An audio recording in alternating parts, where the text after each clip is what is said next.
early June. Birds by Edward S. Barnard. Chapter 1. A Tale of Terns. It is early June. A flock of common terns hovers noisily over the ocean near the northeastern coast of the United States. The terns are gray and white, with forked tails, black-capped heads, and bright red beaks and feet. A school of fish swims close to the ocean's surface. Some of the terns dive headfirst into the water and quickly surface holding wiggly fish in their beaks. They shake the water from their feathers and fly off, heading for a nearby island.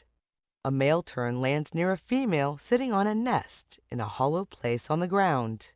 She has 2 tan, speckled eggs underneath her. She is hungry and quickly swallows the fish her mate offers as they exchange places on the nest. Soon it is mid-June. 2 tiny, fluffy baby birds hatch from the eggs. The female tern squats over the chicks, shading them from the hot sun. The male tern flies in from the ocean with a fish for one of the chicks. The fish is almost as big as the chick. It dangles from the chick's beak for a minute or so, but finally disappears. Both parents look for food and feed the chicks. The male tern brings them more fish than the female does. The tern colony is a noisy place during the day. Hundreds of terns call out, "Terrar!" and make rapid kip-kip-kip sounds as they swoop and circle in the sky. Sometimes a few gulls fly close to the island, hoping to carry off a tern chick or two. Then hundreds of shrieking terns angrily take to the air and chase the gulls away.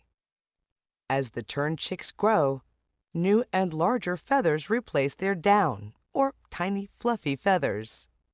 Gray and brown feathers sprout on their wings. Black feathers cover their heads. Once the young terns grow wing feathers, they try to fly. By the time they are 3 or 4 weeks old, they take to the air for short flights. Their parents still bring them fish, sometimes feeding them in mid-air. In another week or 2, the young terns will fly longer distances to catch their own fish. Their parents will stop feeding them, and they will then take care of themselves. As summer ends, thousands of young terns gather in flocks. Soon they will leave the island and fly more than 4,000 miles, 6,400 kilometers, to South America. They will live along the coast of Brazil or Argentina for 2 years, and then return to the island where they were born to raise their own families. Chapter 2. The Body of a Bird. Feathers and Bones. Birds are the only animals with feathers. Feathers help them maintain their body heat. Birds are warm-blooded, which means their body temperature always stays the same. Feathers also make it possible for birds to fly. Without wing and tail feathers, birds couldn't get off the ground. In addition, feathers give birds color, for camouflage, and for attracting mates. It is believed that birds are descended from dinosaurs, and their feathers developed from scales. In fact, birds still have scales on their legs. Birds have very lightweight bones, which are usually hollow. A bird's bones can actually be lighter than all of its feathers. Wings and feet. Every bird has wings, even birds that can't fly, such as penguins. A bird's wing is curved. This curved shape helps to give the wing lift. As a bird flaps its wings, its feathers twist to let air through on the upstroke and flatten to catch more air on the downstroke. The shape of a bird's wing is different depending on the bird's way of life. The fastest bird is the peregrine falcon. Its swept-back, streamlined wings allow it to dive for prey at more than 175 miles, 280 kilometers per hour.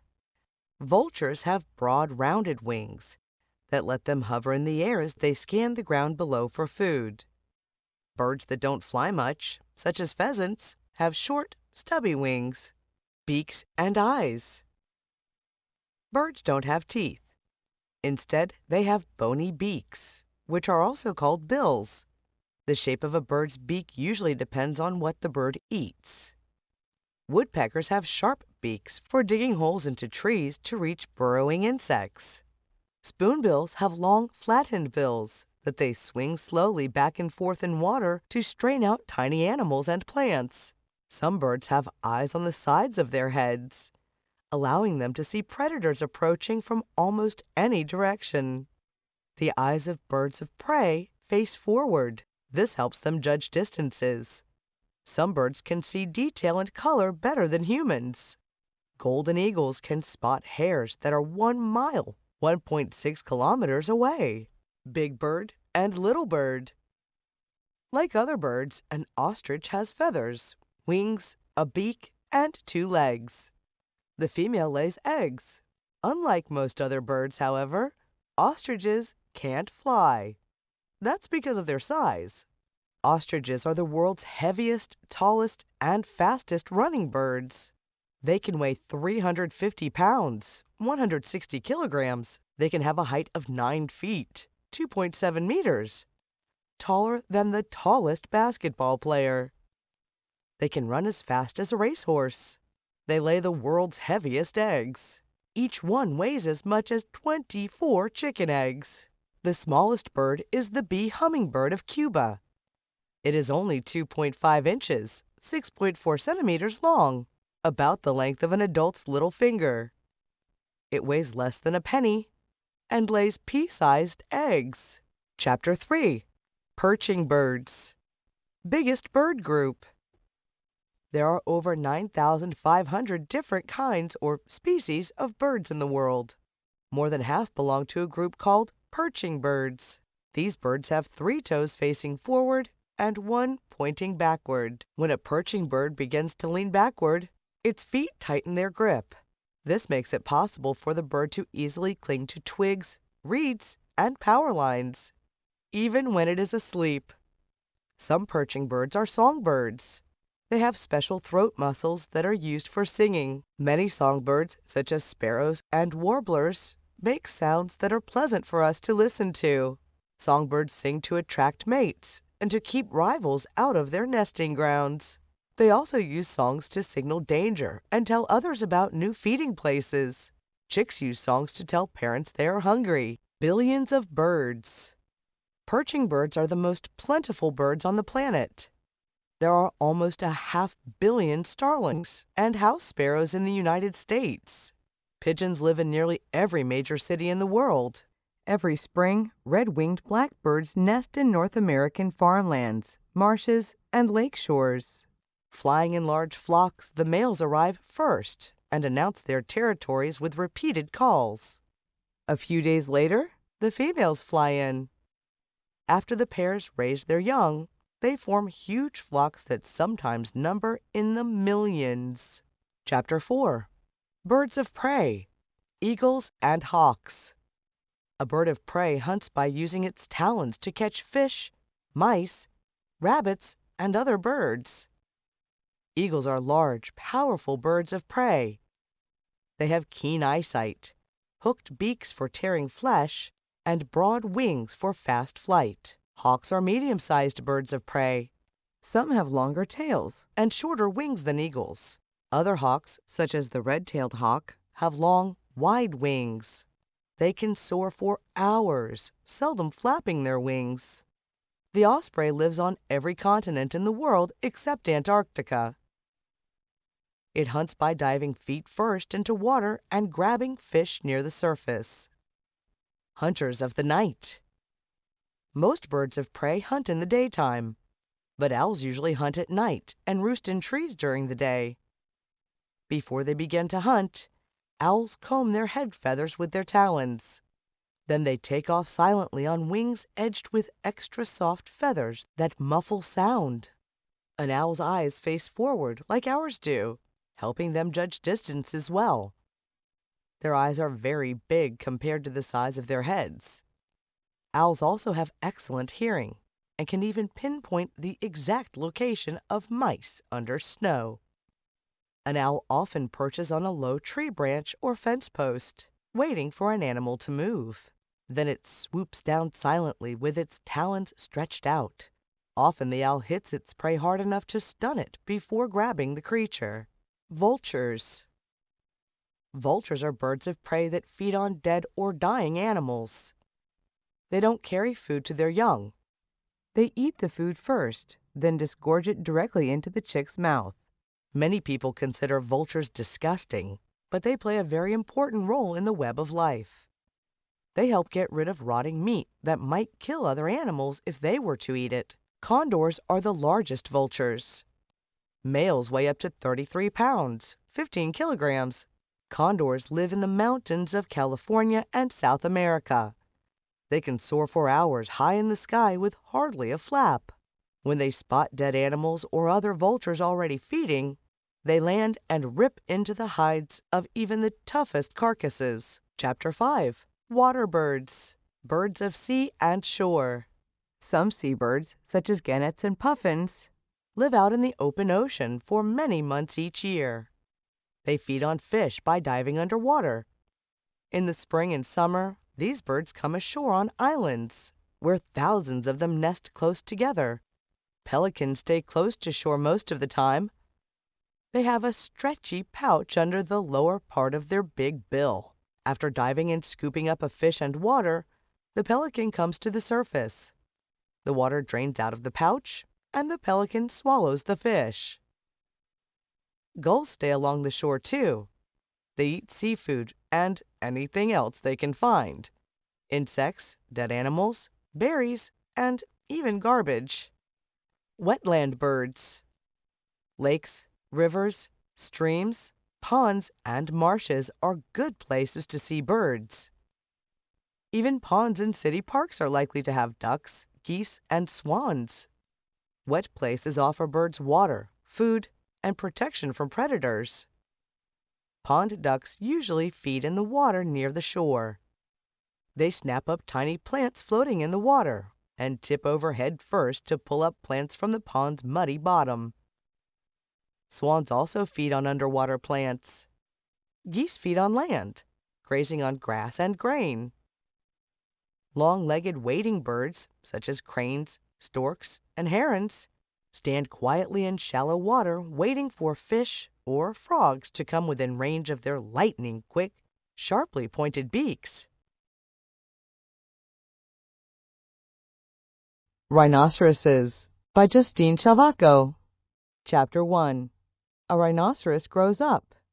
It's just another hot, dry afternoon on the African plain for everyone except one female white rhinoceros. She had been lying near a shallow pool of water with other female rhinos. Now she walks away to part of the grassland that's quiet and safe. It has been 517 days, almost 1.5 years, since she first became pregnant, and she is almost ready to give birth. After a few days, she gives birth to one baby. Mama Rhinoceros cleans her new son with soft, firm licks. She stands over him and watches his every move. Baby Rhinoceros can stand within an hour after birth. Soon he tucks his head under his mother's belly and drinks her milk. He needs milk to grow and be strong. A few hours later, he's ready to go for a walk. For the next few weeks, baby rhinoceros and his mother stay by themselves while he grows. Sometimes they walk through the dry grassland together. Mama walks a few steps ahead to protect her little one against sudden danger. Lions and tigers hunt baby rhinos, but they're rarely a match for a mother rhino. Baby rhino chomps on grass and other plants, just like his mother. Every few hours he drinks milk. When Mama Rhinoceros thinks her son is ready to meet other rhinos, she nudges him into areas where there are rhinos she knows. But if anyone gets too close to her baby, Mama Rhinoceros quickly steps between them. Baby Rhinoceros's horns begin to grow when he is 5 weeks old. He and his mother spend most of their day with a small group of rhinos. Mama watches closely as he plays with other babies nearby. For the next 2 years, baby rhinoceros stays with his mother. He continues to rest near her and drink her milk. She still tries to protect him from predators. Baby rhinoceros knows it's time to leave his mother's side when she is pregnant again. He wanders farther from her each day until she is ready to give birth. He likes spending more time by himself. Soon he decides he wants his own piece of land. Baby rhinoceros finds land that doesn't smell like the urine or dung of other rhinos. When he finds the perfect spot, he sprays his urine all around. Then he makes large piles of dung and stomps on them with his feet. Finally, he walks around his territory so he can spread his dung on the land. Now all rhinos can smell that this is his area. He has made his own home sweet home. Chapter 2. The body of a rhinoceros. Big bodies. The first thing you notice about a rhinoceros is how big and blocky it is. Rhinos are tall, up to 6 feet, 1.8 meters high, and wide. They can weigh up to 4 tons, 3.6 t. Rhinoceroses have heavy, thick skin. Their skin protects them from sharp twigs and thorns that could scratch them as they walk through tall grass and between bushes and trees. A rhinoceros has hair on its ears and the end of its tail. It also has eyelashes. 5 of a kind. There are 5 rhinoceros species. The biggest is the white rhinoceros. It's not really white, just like the black rhinoceros isn't black. Both are shades of gray and live in Africa. The other 3 species live in Southeast Asia. Javan and Indian rhinoceroses look like they're wearing armor. They have thick folds of skin over their shoulders and rear end. The skin is more flexible in the folded areas, helping the rhinos move more easily. The Indian rhinoceros also has bumps on its skin. The smallest rhino is the Sumatran rhinoceros. It's sometimes called the hairy rhinoceros. Young Sumatran rhinos have patches of shaggy reddish-brown hair on their backs and sides. As they grow older, their hair turns darker and often falls off. Heavy horns. The word rhinoceros comes from 2 Greek words and means nose horn. All rhinoceroses have at least 1 horn on top of their nose. White, black, and Sumatran rhinoceroses have 2 horns. The horn at the front of the nose is usually larger than the one behind it. A rhinoceros's horn is made of keratin, which is the same tough material your nails are made of. Rhinoceroses use their horns to jab other rhinos that get too close. Rhinos are rougher with their horns when they fight. The horns are also helpful in pulling down tall bushes and tree branches. Sometimes rhinos dig up dirt with their horns. They might be looking for salt, water, or food. Rhinoceros horns start to grow when calves are about 5 weeks old. They grow out of the rhino's skin and never stop growing. Each year, a rhinoceros's horn grows about 3 to 8 inches, 8 to 20 centimeters. If a rhino's horn breaks off, it grows back. Rhinoceros senses. Rhinos can't see very well. A rhinoceros's tiny eyes are on either side of its head. This makes it hard to see things straight ahead. The rhino must turn its head from side to side and look out of one eye at a time. Rhinos sometimes run into trees and rocks. However, a rhinoceros has an excellent sense of smell. Its big nostrils can pick up scents as far as 8 football fields away. Mothers and calves know each other's scent. The scent of a predator causes rhinos to move away quickly. The ears of a rhinoceros are on top of its head. This helps it hear sounds from far away. A rhino can turn its ears to hear sounds from different directions. Chapter 3. Rhinoceros Life. All in a day. Most rhinoceroses live alone, but they usually gather in areas where there is food, water, and mud. White rhinos are the only species that forms small groups. These groups have no more than 6 animals. They spend a few hours together each day eating and drinking. Rhinoceroses graze most of the day and take breaks. Black and white rhinos in Africa may not eat much until after the sun goes down. They can sleep standing up, but they often try to lie down in the shade. Indian rhinoceroses are good swimmers. They live in swampy jungle areas and bathe every day. These rhinos push their way through the jungle plants to get to water. Other animals follow their paths. Picking a fight. Rhinoceroses are so big that people assume they must be tough. But rhinos don't like to fight. If left alone, rhinoceroses usually won't attack. Of all the species, black rhinoceroses are most likely to fight. If they smell anything unusual, they charge forward. This reaction has scared many humans who were trying to get a closer look. Rhinoceroses sometimes fight with each other. Males battle for a female or to take over a piece of land. Male and female rhinos sometimes fight when they first meet each other. The female may not like the male's way of giving her attention. She may attack to make him stay away. It rarely works for long. Sound off. Rhinoceroses use many sounds to communicate. Males and females whistle and snort to get each other's attention. Rhinos in a fight may grunt or scream. Rhinoceroses that are upset sometimes squeal or growl. Black rhinoceroses make the most sounds of all rhinos. The babies squeak. Adults make loud bursts of sound that other rhinos far away can hear, but you wouldn't hear them. The loudest sound a black rhino makes is below the range of human hearing. White rhinoceroses make huffing sounds that scientists can hear only with special machines, but other rhinos can hear them, even over great distances. Scientists say the sounds are similar to the low noises elephants make. Chapter 4. What rhinoceroses eat. Made for mega meals. Rhinoceroses eat up to 110 pounds, 50 kilograms of plants a day.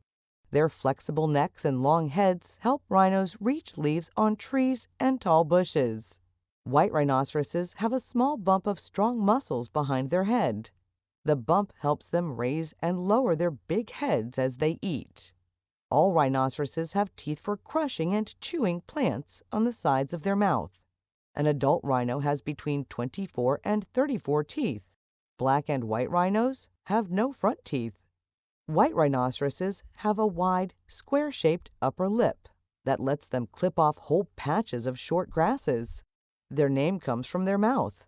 Dutch settlers called them widged, which means wide. English speakers misunderstood the word and thought it was white. Food for rhinos. Black and white rhinoceroses live in Africa, mainly on grasslands and in areas with bushes and trees. Black rhinoceroses eat branches and leaves. White rhinoceroses eat grasses.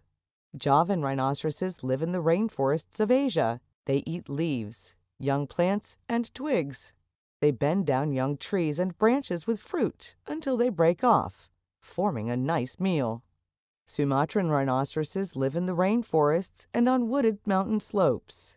Their favorite foods are bamboo, figs, and mangoes. Indian rhinoceroses live in swampy areas surrounded by thick patches of grass. Their lips fold to one side so they can easily tear grass and plants out of the ground. Chapter 5. Rhinoceroses in the world. Past and present. Rhinoceroses have been on Earth for 40 million years. There were once more than 30 kinds of rhinos living in North America, Europe, Africa, and Asia. People hunted them for sport and for their horns. Today there are only 5 kinds of rhinos in the world. White and black rhinos live in Africa. They both live on flatlands among many grasses and plants. The Sumatran, Indian, and Javan rhinos live in Asia. The Sumatran rhino lives in tropical rainforests and along wooded mountain slopes in Sumatra, Borneo, and Malaysia. Indian rhinos live in Nepal and northeast India. Javan rhinos live on the jungle island of Java and in other parts of Southeast Asia. Most rhinos live in national parks and reserves. These land areas are set up by governments and groups of people to protect the rhinos in their natural habitats. Rhinoceroses in danger. Most rhinoceros species are in danger of becoming extinct. People have been killing these giant creatures for millions of years.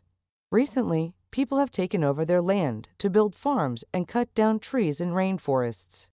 This makes it hard for rhinos to find food or homes. People also hunt rhinos for their horns, which can be sold for high prices.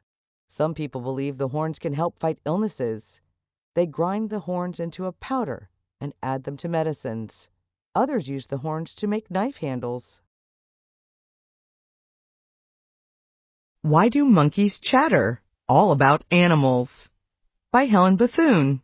Questions about birds. Do feathers help birds fly? Yes, they do. Birds' wing feathers provide a light but solid surface to push against the air.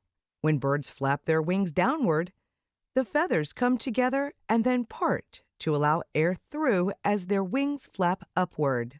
Most birds' tail and wing bones are short. Although their feathers may be very long, the long, broad wing feathers of the eagle enable it to soar high in the air. Its tail feathers act as brakes and are also used as rudders, allowing it to slow down or turn suddenly. Are all birds able to fly?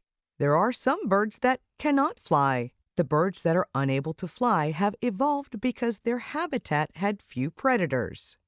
There are few predators and therefore more flightless birds in New Zealand than in any other country. These include the kiwi, the kakapo, and the takahe, as well as several species of penguins. Penguins are adapted for swimming and diving, which they can use as defense when necessary. Ostriches, emus, cassowaries, and rheas are large flightless birds, but they are able to run away from any enemies. Ostriches are able to attack with their claws, too. Questions about reptiles. What's the difference between an alligator and a crocodile? There are 3 differences between alligators and crocodiles. They both belong to the same species, crocodilians, though. Alligators tend to have wide, rounded, U-shaped snouts. Crocodiles have longer, more pointed V-shaped snouts. An alligator's 4th tooth in its lower jaw is covered up when its mouth is closed. A crocodile's 4th tooth is visible. Alligators prefer fresh water, while crocodiles usually live in saltwater habitats. Crocodiles have special glands in their tongues to get rid of excess salt. Which is the most venomous snake? Many people consider the inland taipan, which is found in Australia, to be the most venomous snake in the world. Its bite has enough venom to kill 200,000 mice. However, the beaked sea snake, which lives near many South Pacific islands, actually has the most toxic venom. Because it lives in remote locations, though, people are rarely bitten by one. If someone is bitten, the effects are very nasty because it harms the nerves and destroys muscle cells. How does a python swallow an animal? A python bites and holds its prey with its teeth while it coils its body around the animal to constrict and suffocate it. The bones of a python's skull are loosely articulated, and its skin, neck, and gut muscles stretch so it can easily swallow an animal. Questions about mammals. Can mammals lay eggs? Mammals do not usually lay eggs, except for one rare group made up of the platypus and the echidna. These monotremes are found only in Australia and New Guinea. The platypus is a semi-aquatic creature with webbed feet, a bill, waterproof fur, and a flat tail like a beaver's. Many of its internal parts look more like those of a reptile than a mammal. The echidna looks like a cross between a porcupine and an anteater. It can have either a long or short beak. It uses its beak to eat ants and termites. Even though they lay eggs, the platypus and the echidna are mammals because they have lungs, are warm-blooded, and suckle their young after they hatch. Is a dolphin a mammal? Yes. Although it spends all its life in water, a dolphin is a mammal, as are whales and porpoises. They form a group called cetaceans. Because cetaceans are mammals, they have lungs and breathe air. They do this through blowholes at the tops of their heads. Cetaceans can dive deep in the water on a single breath. Their lungs are adapted to resist problems caused by rapid changes in pressure, enabling them to dive into the depths of the ocean. As they swim, they break the surface at regular intervals to breathe out and to take long breaths before submerging again. Questions about primates. Why do monkeys chatter? Monkeys chatter to communicate about food, identity, or danger to other members of their species. They use cries and squawks, a little like the way we use language, to share ideas. Scientists have found that rhesus macaque monkeys in particular listen to the sounds of their mates. They have discovered that rhesus macaque monkeys on an island near Puerto Rico chatter in different ways, depending on whether or not they are related. The monkeys can identify other monkeys from the sounds they make, and according to their relationship, decide whether to tell them where the best food is, or help them if they are in danger. Where do lemurs come from?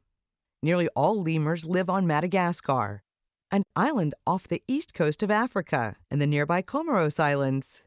There are a variety of habitats on these islands, so some lemurs live in tropical rainforests, while others live in desert-like areas. There are many kinds of lemurs, but most have long, pointy noses, which contribute to their excellent sense of smell. It's a fact. Polar bear capital. The town of Churchill in Manitoba, Canada, is known as the polar bear capital of the world because this is where people can see the bears going back to their natural habitat on the ice in early to mid-autumn. At home in a pouch.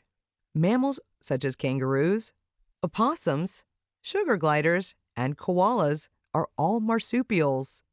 They have a pouch where their babies suckle. Most marsupials live in Australia. Running on water. The basilisk, an iguana from Central America, escapes predators by going where they cannot follow.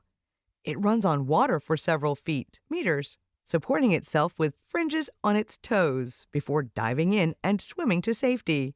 Poisonous platypus. A male platypus can paralyze a person's leg or kill a dog by wrapping its legs around the victim and jabbing it with venom-filled ankle spurs.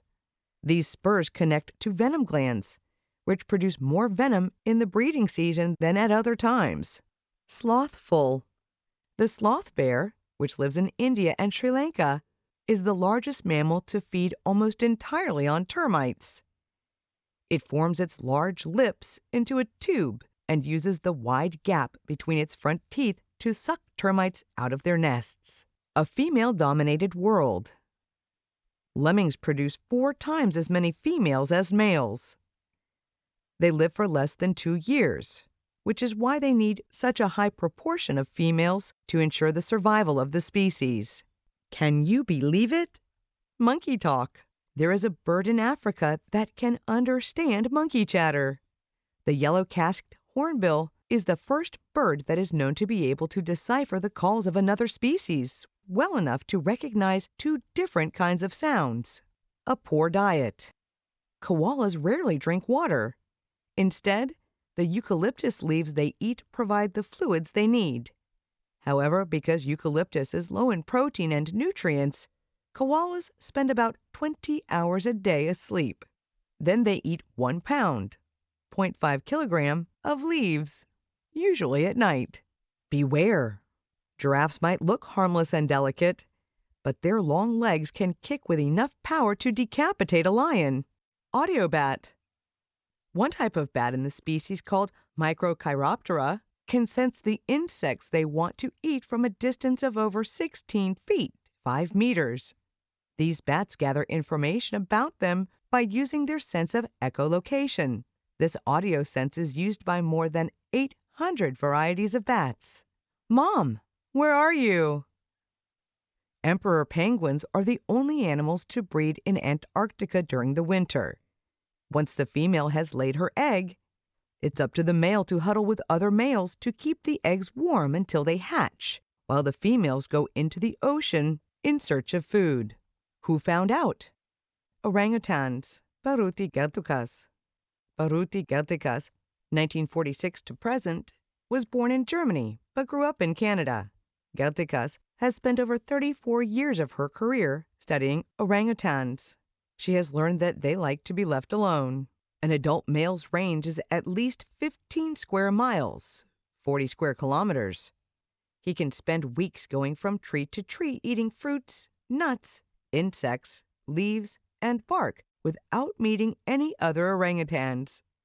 Gertukas found that unlike other animals, orangutans have not changed in millions of years. Their habitat, the forests of Borneo, has not changed, and so they have always had enough food and space to continue their solitary existence.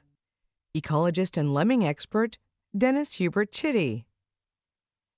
English-born ecologist Dennis Hubert Chitty, 1912 to 2010, was one of the first animal ecologists in the world and is a world expert on lemmings. Many people think that lemmings commit suicide by plunging over cliffs. Chitty, who studied them for over 60 years, concluded, "We still don't know what happens to lemmings.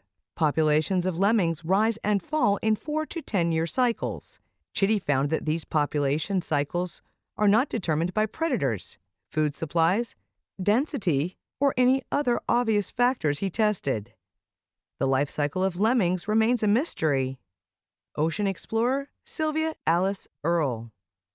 Sylvia Alice Earle, 1935 to present, is an American oceanographer and a renowned marine biologist. In 1970, she led the first female team of aquanauts on a project known as the Tektite Project.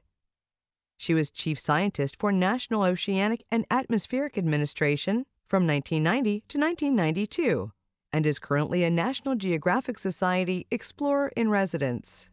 Earle has led more than 400 expeditions worldwide, involving more than 6,500 hours of underwater research, and has walked untethered on the sea floor at a lower depth than any other human being. In 1998, she was named Time Magazine's first hero of the planet. More recently, she led the Google Ocean Advisory Council, a team of 30 marine scientists providing content and scientific oversight for the ocean in Google Earth Project. Founder of ethology, Konrad Lorenz. Austrian zoologist Konrad Lorenz, 1903 to 1989, was the founder of modern ethology, the study of comparative animal behavior in natural environments. In particular, he studied the behavior of gray geese. He studied imprinting, or socially bonding to a parent figure. He observed that newborn chicks followed the first moving object they saw. Such behavior probably evolved to help young birds recognize and stay close to their parents for safety. Lorenz formally documented the imprinting process and gave it its name. He won a Nobel Prize for his work in 1973.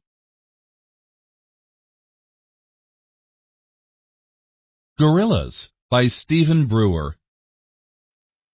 Chapter 1. A Gorilla's Day. Dawn in the African jungle is filled with noises: screeching parrots, squealing monkeys, hooting chimpanzees, and other animals announcing the new day. But the gorillas don't even seem to notice. They're sleeping in the soft nests they built from branches and leaves the night before. Even if a gorilla wakes up, it waits for the leader of the troop, a mighty male, to make the first move. The leader is always a silverback. This male makes all the decisions for his troop. At last, the 400-pound, 180-kilogram silverback climbs out of his nest. He stretches and yawns. He is hungry and ready for breakfast. The other 15 gorillas, a mix of grown-up females and their children, are now allowed to leave their nests. The younger gorillas climb onto their mothers' backs. The gorillas are ready to follow their leader. The troop soon comes to a thicket of young plants, and the gorillas feast on the tender shoots. Gorillas eat mostly plants, so they don't have to hunt or spend much time looking for food. After breakfast, the gorillas bend back some tall grasses to make a soft place to lie down and stretch out while the little ones play.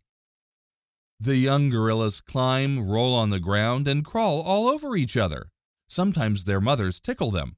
The young ones even roughhouse with the grown-ups, who don't seem to mind at all. Soon, however, all the gorillas are napping. When they wake up, they will move to a new place to eat and nap again. Young gorillas stay with their families until they're 8 years old. Then they leave. Most of the males will eventually become leaders of their own troops. The females will join other troops and start raising babies. Just before sunset, the gorillas eat dinner. The leader signals that it's time to build nests for the night. Mother gorillas groom their little ones, picking twigs, dirt, and bugs out of their hair. They do the same for each other and for the silverback leader, too. Suddenly, the low growl of a leopard fills the jungle. The silverback stands on his hind legs and looks around. It's his job to protect the gorillas and his troop. He's over 6 feet, 1.8 meters tall, and has a very ferocious sight. He beats his chest with his hands, stamps his feet on the ground, and lets out a few roars. Soon the sounds of the leopard fade away. The gorillas are safe. The little ones curl up with their mothers, and all the gorillas go to sleep. Chapter 2. The Body of a Gorilla. Big, hairy apes. Gorillas are the largest primates. Primates include monkeys, apes, and humans. Male gorillas weigh about 400 pounds, 180 kilograms, and often stand more than 6 feet, 1.8 meters tall. Females are about 4.5 feet, 1.4 meters tall, and weigh about 200 pounds, 90 kilograms. Thick hair covers most of a gorilla's body. Gorilla hair is usually black and brown, but it may sometimes be reddish. The hair of gorillas that live high up in the mountains is thicker than the hair of lowland rainforest gorillas. The only parts of a gorilla that aren't hairy are the face, chest, fingers, palms, and bottoms of their feet. These areas are covered with thick black skin that protects the gorilla from plants with sharp thorns. When male gorillas reach adulthood, around the age of 12, they develop broad, high foreheads, huge chests, and thick, shaggy hair on their arms. Looking so big and mighty comes in handy when a male is the leader of a gorilla troop and must defend it. Walk like a gorilla. Gorillas walk on all fours with their fingers curled up. Only the knuckles of their third and fourth fingers touch the ground. Gorillas protect their fingers from injury by curling them into their hands.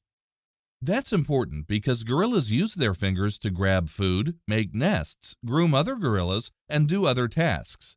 Gorillas sometimes stand upright on their hind legs to reach fruit or get a better look around. Male gorillas stand upright to show off for females or to scare off predators. Almost human. After chimpanzees, gorillas are humans' closest relatives. Like humans, gorillas have 2 arms, 2 legs, 10 fingers, 10 toes, ears on the side of their heads, and 32 teeth. Gorillas laugh, frown, get embarrassed, and show many of the emotions we do.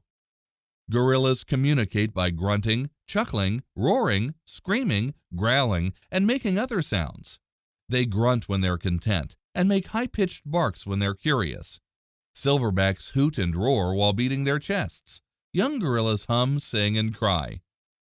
Gorillas call back and forth to each other as if talking and use gestures and signals. When the leader wants the troop to move, he makes soft sounds while walking away. Some gorillas in captivity have learned to understand human language and use sign language. Gorillas have been observed using natural objects as tools. They may use a stick to knock fruit out of a tree or use rocks to crack open nuts. However, gorillas don't modify objects to make more effective tools the way chimpanzees do. King of the jungle. Over 200 years ago, explorers returning from Africa told amazing tales of seeing hairy giants in the jungle, and no wonder. When a gorilla stands up on his hind legs, pounding his chest and roaring loudly, he's one of the most frightening sights in nature. But male gorillas perform this way only to show off for females and to scare away strangers and predators. Despite their fierce displays of might, gorillas are really just very big bluffers. A male gorilla almost never attacks unless he's pushed into doing so by a stranger or rival. When a gorilla charges toward another animal, usually another male gorilla, he often runs right past it or stops just short of touching it. Sometimes the 2 gorillas will stay face to face until one gives up and walks away. Chapter 3. Family Life. The Gorilla Troop. Only 1 or 2 adult male gorillas live in each troop. One of them is the leader. He is always a silverback. All the gorillas in the troop accept him as the leader and follow him. The leader makes all the decisions for the troop. He tells the other gorillas when to get out of bed, when to eat, where to go, and when to sleep. He also protects them from danger. The leader usually has an assistant male who is between 8 and 12 years old and still too young to have his own troop. The rest of the troop is made up of 3 or 4 adult females and their children. All the children are younger than 8 years old. By the age of 8, gorillas are mature enough to leave the troop. Most male gorillas bond with females and form troops of their own. Some males join all male troops called bachelor troops. When a female gorilla is 8 years old, she finds an adult male and joins his troop. Once a female becomes a mother, she stays with the silverback and his troop for life. Good moms. A mother gorilla usually has 3 children in her lifetime, spaced about 4 years apart. She feeds and cradles her baby in her arms. When she walks, the baby rides on her back or clings upside down to her belly. This leaves her arms free for walking and gathering food. Young gorillas ride on their mothers' backs until they're about 3 years old. Then they romp through the jungle beside their mothers. Gorilla mothers teach their little ones how to find food, build nests for sleeping, and stay out of danger. Young gorillas never stray too far from their mothers, and they share her nest until they're 6 years old. The plan of attack. Young gorillas love to have fun. They play tag, king of the hill, and many other games that human kids enjoy. They spend hours jumping in and out of trees. They even play catch with pieces of fruit. Gorillas like to play fight with one another. Most fun of all, however, is jumping on the silverback who leads the troop. He usually joins in the fun. He tickles the young gorillas and makes them squeal with delight. All this playing isn't just for fun. It helps young gorillas learn how to get along with others. Since gorillas live in groups, this is an important preparation for life. Chapter 4. Eating and Sleeping. Big eaters. Gorillas are mainly vegetarians. They eat all parts of plants.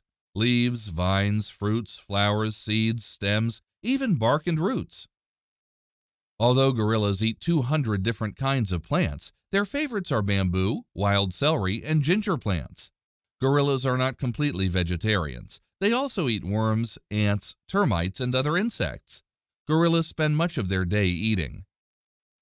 An adult eats more than 40 pounds, 18 kilograms of plants a day. Gorillas have really big bellies. All the plants they eat cause their stomachs to expand. Usually gorillas eat while sitting on the ground.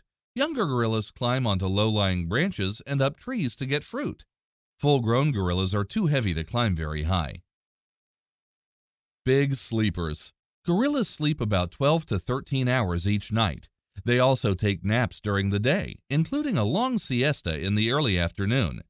Gorillas build a new nest every night in a different place, even if the new place is near the old one. To make their soft nests, gorillas use branches or a big pile of twigs and leaves. Sometimes female gorillas and their children sleep in the thick, low-lying branches of a bush or tree. The silverback always chooses a nesting place that is close to food, so the troop doesn't have to go far to find a meal when they wake up. Sometimes they don't even have to leave their nests.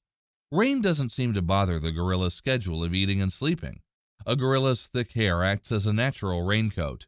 Raindrops run right off it. Mountain gorillas, who live in rainforests at high altitudes, have especially long, thick hair. They don't even seem to notice heavy rain. Chapter 5. Gorillas in the World. Jungle Homes. In the wild, all gorillas live near the equator in Africa.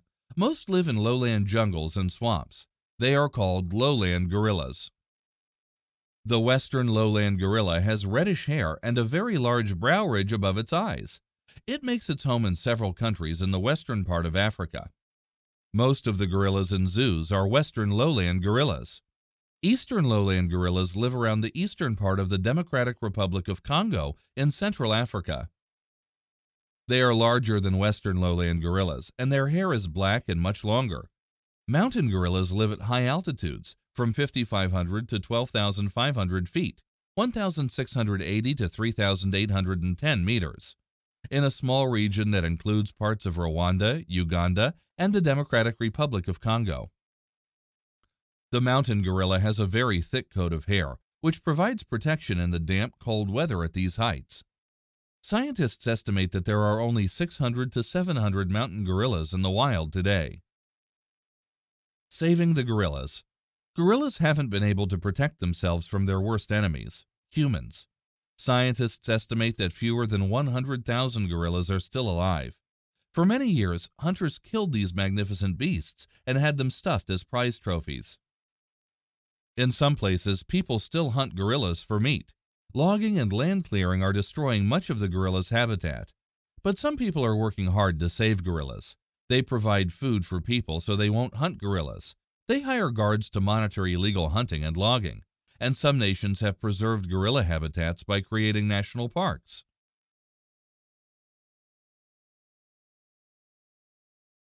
Raccoons by Karen Baker. Chapter 1. A Raccoon Story. It's a sunny afternoon in April, and Mother Raccoon is curled up in her den with 4 newborn babies. The babies look like tiny balls of fluff. They won't be able to see until they're a few weeks old. They spend their days and nights snuggling with Mother Raccoon and drinking her milk. During the next few months, Mother Raccoon stays very close to her babies and keeps them safe. She moves them to a new den every other night. She uses her mouth to carry each kit gently by the scruff, or back of its neck, to a new home high in a tree trunk. Up there, the young kits can't be seen by dogs and coyotes. But Mother Raccoon is always watching for owls and eagles. Soon, the kits are able to walk and climb. They have black fur around their eyes and ringed tails. They look like tiny copies of Mother Raccoon. Most nights, Mother Raccoon leaves the kits alone for a while as she looks for food.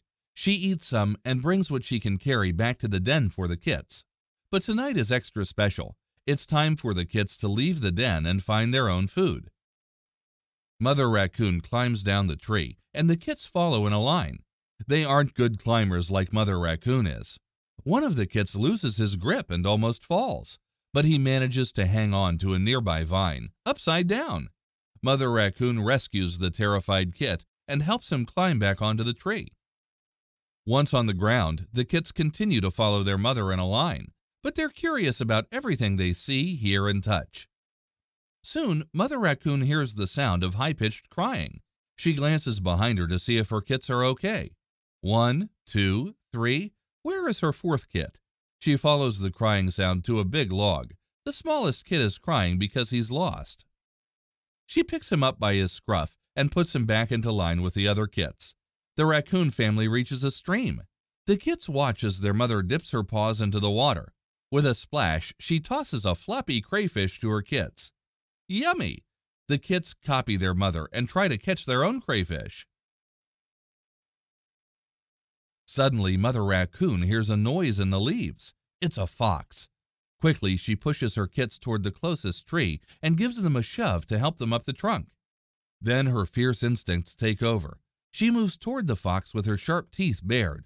She shrieks at him and chases him down the stream until he's far away from her young ones. Mother Raccoon returns to her kits. She makes a new den for them in the hollow of a different tree, just in case the fox returns. From now on, the kits will be leaving their dens more often, and they'll search for food on their own, but they still have much to learn from their mother. They'll have to learn everything before the weather turns cold. By then, they'll be full raccoons. It will be time to leave their mother and each other and find their own places to live. Chapter 2. The Body of a Raccoon. Masked Bandits. A raccoon is easy to identify by the dark fur that grows around its eyes. It looks like a mask. The mask makes the raccoon look like a bandit. Many farmers who wake up to find their crops eaten by raccoons would agree. So would people who find their garbage cans knocked over. The raccoon usually has white or light fur above the mask and on both sides of its snout. It has long whiskers, and its pointed ears are tipped with white fur. It has 40 teeth, most of which are sharp. The teeth can tear into almost anything the raccoon wants to eat. A raccoon's paws are almost as skillful as human hands. They help a raccoon get into a lot of places, such as a garbage can or even a refrigerator. Furry coats. An adult raccoon weighs between 10 and 20 pounds, 4.5 and 9 kilograms. About the weight of a small dog. Raccoons in cold climates weigh more than those in warm areas. Males are heavier than females. A raccoon has 2 layers of fur. The top layer, made of rough, heavy guard hairs, acts like a waterproof raincoat. This layer has light-colored and dark-colored hairs, sometimes with a touch of yellow. The second layer of fur is much softer. In the winter, a raccoon's fur is at its warmest and woolliest. It makes the raccoon look like a little bear. Give me 5. The raccoon's 5-fingered paws look a lot like human hands. But watch out! Those fingers have sharp claws. The raccoon's paws aren't quite like human hands. Humans have thumbs that can bend to touch their other fingers. Raccoons don't, but they can do many human-like things with their long, flexible fingers. Raccoons can turn doorknobs, open cabinets, and remove tops from jars. Going places. Raccoons walk on all fours just as bears do, with the bottoms of their paws completely flat on the ground. The tracks made by a raccoon look a lot like human handprints. Raccoons don't move quickly because they're so heavy for their size. But they're excellent swimmers and climbers. A raccoon can turn its hind feet so that they face backwards. This lets it dig its claws firmly into a tree trunk as it climbs down head first. Chapter 3. Creatures of the Night. Nights Out. Raccoons are nocturnal. That means they're active during the night and sleep during the day. Eating at night means there's less competition with other animals for food. When the sun goes down, raccoons leave their dens and go to their favorite feeding spots. In the wild, that might be a stream or pond. In towns and cities, it might be your garbage cans. From night to night, raccoons remember where the good feeding spots are. Night sight. Like other nocturnal mammals, raccoons have excellent night vision. The pupils in their eyes open wide to let in as much light as possible. Special cells deep in their retinas act like mirrors and shine all the light back into the eyes. That magnifies even a small amount of light. That's how a raccoon can see so well at night and why its eyes seem to glow in the beam of a flashlight. Super senses. Raccoons depend on their excellent hearing to survive. To raccoons, rustling leaves sound like a loud rumble. This helps raccoons make successful getaways from predators. This is important because they're not fast runners. Raccoons also have a great sense of smell. They can smell an acorn that's fallen into a pile of leaves and a mouse hiding in the grass. They also use smell to identify food. The sense of touch is important at night, and raccoons have very sensitive paws. They pick things up and roll them around in their fingers over and over as a way to identify them. Raccoons' whiskers also help them feel things. A long winter's nap. Raccoons don't hibernate all winter like bears do, but they do sleep a lot. They may stay in their dens for several weeks. When the weather is milder, they go outside to search for food. Then they go back to their dens and repeat the process. Raccoons put on extra weight during the fall. They may not eat for many weeks during winter and must live off the fat they've stored. By the end of winter, they've lost up to half their weight. Dipping and dunking. Raccoons often dunk their food into water and rub it between their paws before eating. People once thought they were washing their food. The raccoon's scientific name is Procyon lotor. Lotor means washing. Then scientists noticed that raccoons in zoos wet their food although it wasn't dirty. Raccoons also make a dipping motion with their food even when there's no water to wash it in. Scientists decided that dipping food in water, even imaginary water, was just raccoons' way of eating and not a way to clean food. It's possible that raccoons like wet food because they often eat from shallow water. It's also possible that raccoons simply like the feeling of rolling food between their paws. However, the dipping motion might just be a habit raccoons are born with. Eating everything. Raccoons are omnivores, which means they eat both plants and animals. Sweet corn is a special treat for raccoons, but they'll eat whatever they find. Seeds, berries, mice, insects, crayfish, and frogs, as well as pet food on your porch or food in your garbage can. Chapter 4. Survivors. No fuss. Raccoons eat almost anything, including food that was left behind by people or other animals. Not being fussy eaters helps raccoons survive. They can live in many different habitats and eat whatever they find there. Raccoons don't build homes. They move into places other animals have moved out of. Raccoons change homes about every other day. Although their favorite home is a hollow high in a tree, raccoons will live inside a log on the ground, in a chimney, or even in your attic. Changing to survive. Raccoons were living in the Americas long before European explorers and settlers arrived. Since that time, trees have been cut down, towns and cities have appeared, and the land has been changed forever. All these changes robbed many animals of their natural homes and sources of food, but not raccoons. Raccoons changed their ways to fit their changing habitat. They learned to live around people. Growing up. When a female raccoon is ready to give birth in the spring, she looks for a den high in a tree where her young kits will be safe from predators. Newborn kits can't open their eyes until they're about 3 weeks old. A mother raccoon has to move the kits when she goes to search for food or a new den. She uses her mouth to carry them gently, one by one, by the back of the neck.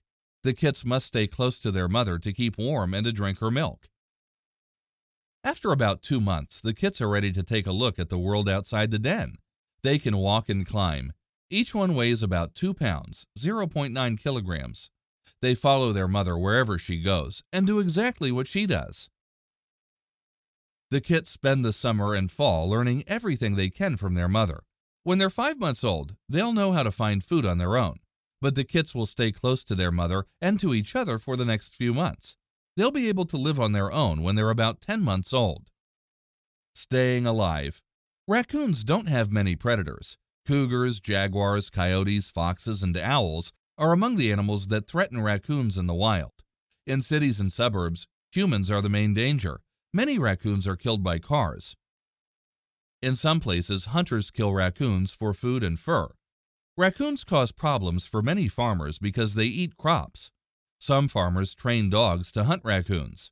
Raccoons bring trouble to other people by ruining gardens, knocking over garbage cans, and hiding in garages and houses. Wild and free. Some people think raccoons are so cute that they would make good pets. Wildlife experts say absolutely not. Raccoons can carry rabies and other harmful diseases. Most important, raccoons are wild animals, and they should live in their natural habitats. Chapter 5. Raccoons in the World. Raccoon Homes. Raccoons live in most parts of North America, Central America, and South America. The only areas where they're not found are middle and northern Canada, the Rocky Mountain region, and the southern part of South America. They're able to survive in very different habitats, from forests to deserts, as long as there's water. Raccoons usually live near water and near trees that shed leaves, but they also live on prairies and farmland. Raccoons make their homes in trees, logs, and underground holes. Some raccoons have moved from their natural habitats in the wild to cities and suburbs. Raccoons make their homes in garages, chimneys, sheds, drain pipes, and anywhere else they can create a den. About 60 years ago, some people took raccoons to Europe and Asia to raise them for their fur and to live in zoos. Over time, some of the raccoons escaped and started families of their own. Now there are very small groups of raccoons in these parts of the world too. Raccoon relatives. Raccoons have a few cousins that look a lot like them. One is the coati. It has a striped tail and markings on its face, but the coati's body, tail, and snout are longer than the raccoon's. Unlike raccoons, coatis are active during the day and often travel in large groups. Another raccoon look-alike is the ringtail. It's grayish tan and has a white ring around each eye. Its big, bushy tail is much longer than its body, with up to 18 black and white rings. Ringtails live in North America, mostly in dry, rocky places. Some scientists think raccoons are related to a big animal that lives in Asia. It's black and white and has black fur around each eye. If you've guessed that it's the giant panda, you're right.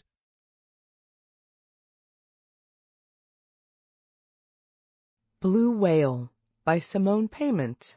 The Endangered Blue Whale.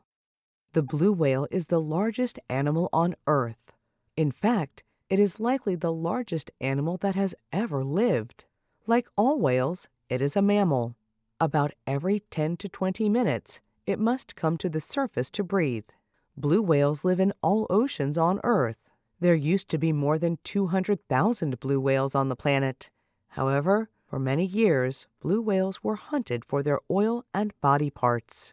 They were close to extinction in the 1960s when laws were passed to protect them. Today, the blue whale remains an endangered species. Scientists and conservationists are working to study these huge animals and to help them survive. Physical features of the blue whale. A blue whale may be more than 100 feet, 30 meters long. This is about the length of 3 school buses. Females are usually longer than males. Blue whales can weigh 150 tons or more. That means one blue whale may be heavier than 30 elephants. Just the heart of one blue whale can weigh about 1,500 pounds, 700 kilograms. The blue whale's body is blue-gray in color, with some white or lighter gray areas. The animal's bellies are white, but sometimes look yellowish. The yellow color comes from the thousands of tiny yellowish-green creatures that live on the skin of a blue whale. Blue whales have smooth, flexible skin and flat heads. Their slippery skin and long shape help them glide through the water. On the top of their heads, blue whales have blowholes. These are two holes similar to nostrils. They allow the whale to breathe when it comes to the surface of the water. Blue whales have a strong tail with two curved flat sections called flukes. They have a small fin at the top of their back near the tail.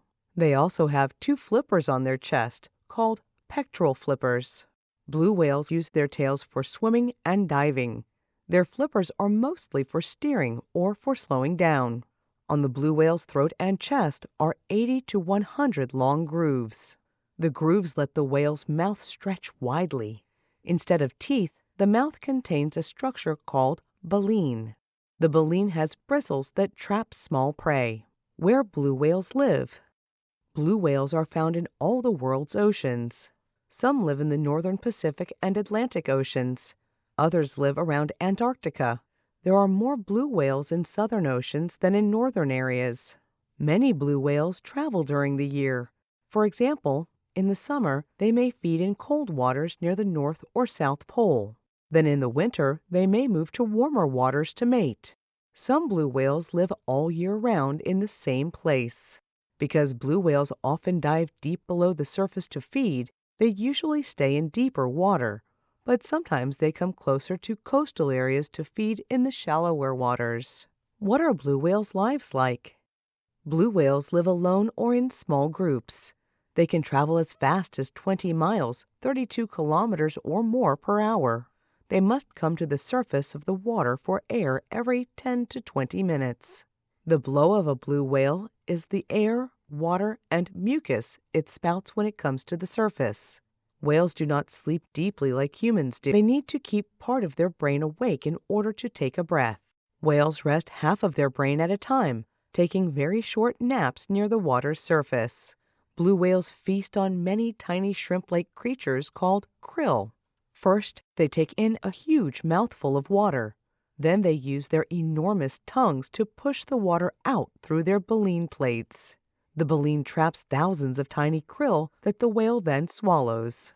Blue whale communication. Sound travels about 5 times faster in water than it does in air. This may be why blue whales use sound for survival. Blue whales have excellent hearing. They can hear sounds that the human ear cannot. Blue whales can also make sounds such as clicks and low noises that only other whales can hear. The blue whale is also the loudest animal on the planet. It is even louder than a jet engine. It can make noises that travel thousands of miles underwater. Scientists think that blue whales communicate to find one another, to help each other find food, or to find a new mate. The blue whale life cycle. About 1 year after mating, a female blue whale gives birth to one baby, called a calf. The newborn whale is about 25 feet, 8 meters long. Newborns already weigh about 6,000 pounds, 2,700 kilograms. A calf can drink 100 gallons, 380 liters of its mother's rich milk a day. This helps it gain 200 pounds, 90 kilograms, and grow more than 1 inch, 2.5 centimeters every day. Calves can swim from the moment they are born. They spend the first several months of their lives in warmer ocean water. When a blue whale calf is about 6 months old, it will begin to feed on krill and travel on its own. Blue whales become fully mature adults between the ages of 6 to 10 years.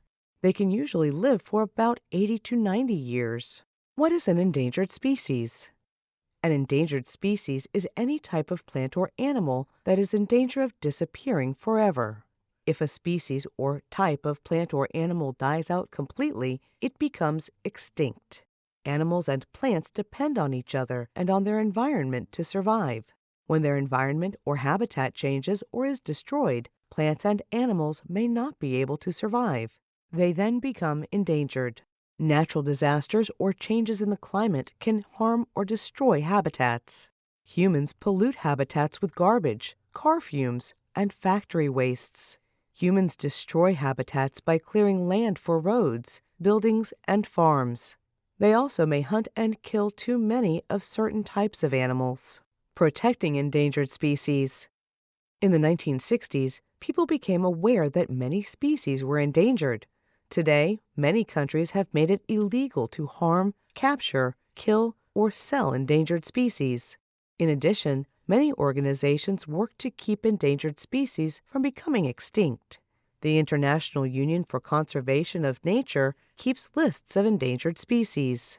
The Nature Conservancy and the World Wildlife Fund help to set aside land for threatened wildlife. Nature preserves and zoos help endangered animals to reproduce. Such programs have helped to increase the populations of the black-footed ferret, the California condor, and other endangered animals. Why is the blue whale an endangered species? In the 1800s, people began hunting whales in large numbers for their meat, bones, blubber, and baleen. The blubber was boiled and turned into oil that was used for cooking or as fuel in lamps. During the 1930-1931 whaling season, as many as 29,000 blue whales were killed. Scientists believe humans killed 350,000 blue whales during the years that whales were hunted. Then in 1966, the International Whaling Commission made it illegal to kill blue whales. In 1986, the organization limited the hunting of all types of whales. However, a few countries continue to hunt whales. Scientists are not sure of the exact population of blue whales. However, they believe today there are between 10,000 and 25,000 in the world. Blue whales are still an endangered species. Although blue whales are now protected from whaling, they face other problems. Blue whales are sometimes hit by large ships and either injured or killed. They also can become tangled in fishing gear that is left behind in the ocean. This can slow them down or cut their skin and cause infections, making them sick. Climate change also affects whales. The world's oceans are growing warmer. The krill that whales rely on as a food source can live only in cooler water. With less krill in the ocean, blue whales will have less to eat. Pollution in the ocean, such as garbage and chemicals, can kill whales. Chemicals can build up in a whale's blubber and harm it slowly. Noise pollution from ships can change how whales hear and communicate. What is being done to help blue whales? The International Whaling Commission is in charge of protecting all whales. It enforces the laws against whaling. It is working to stop any country from continuing to hunt whales. It also works with conservation groups to try to improve the condition of the world's oceans. In the waters around Antarctica and throughout the Indian Ocean, there are whale sanctuaries. In these protected areas, blue whales are less likely to be hit by ships. Scientists are also studying blue whales to find ways to better protect them and help increase their population. Scientists have tagged some blue whales with devices that send out signals. These signals tell scientists where the blue whales travel so they can learn more about the lives of the animals. Conclusion. Everyone can play a part in helping blue whales to thrive. Things humans do can have a big effect on the plants and animals that share our world. Here are a few things everyone can do. Help keep the world's oceans clean by not polluting. Conserve energy to slow down global warming so the ocean will stay at the right temperature for whales and their food sources.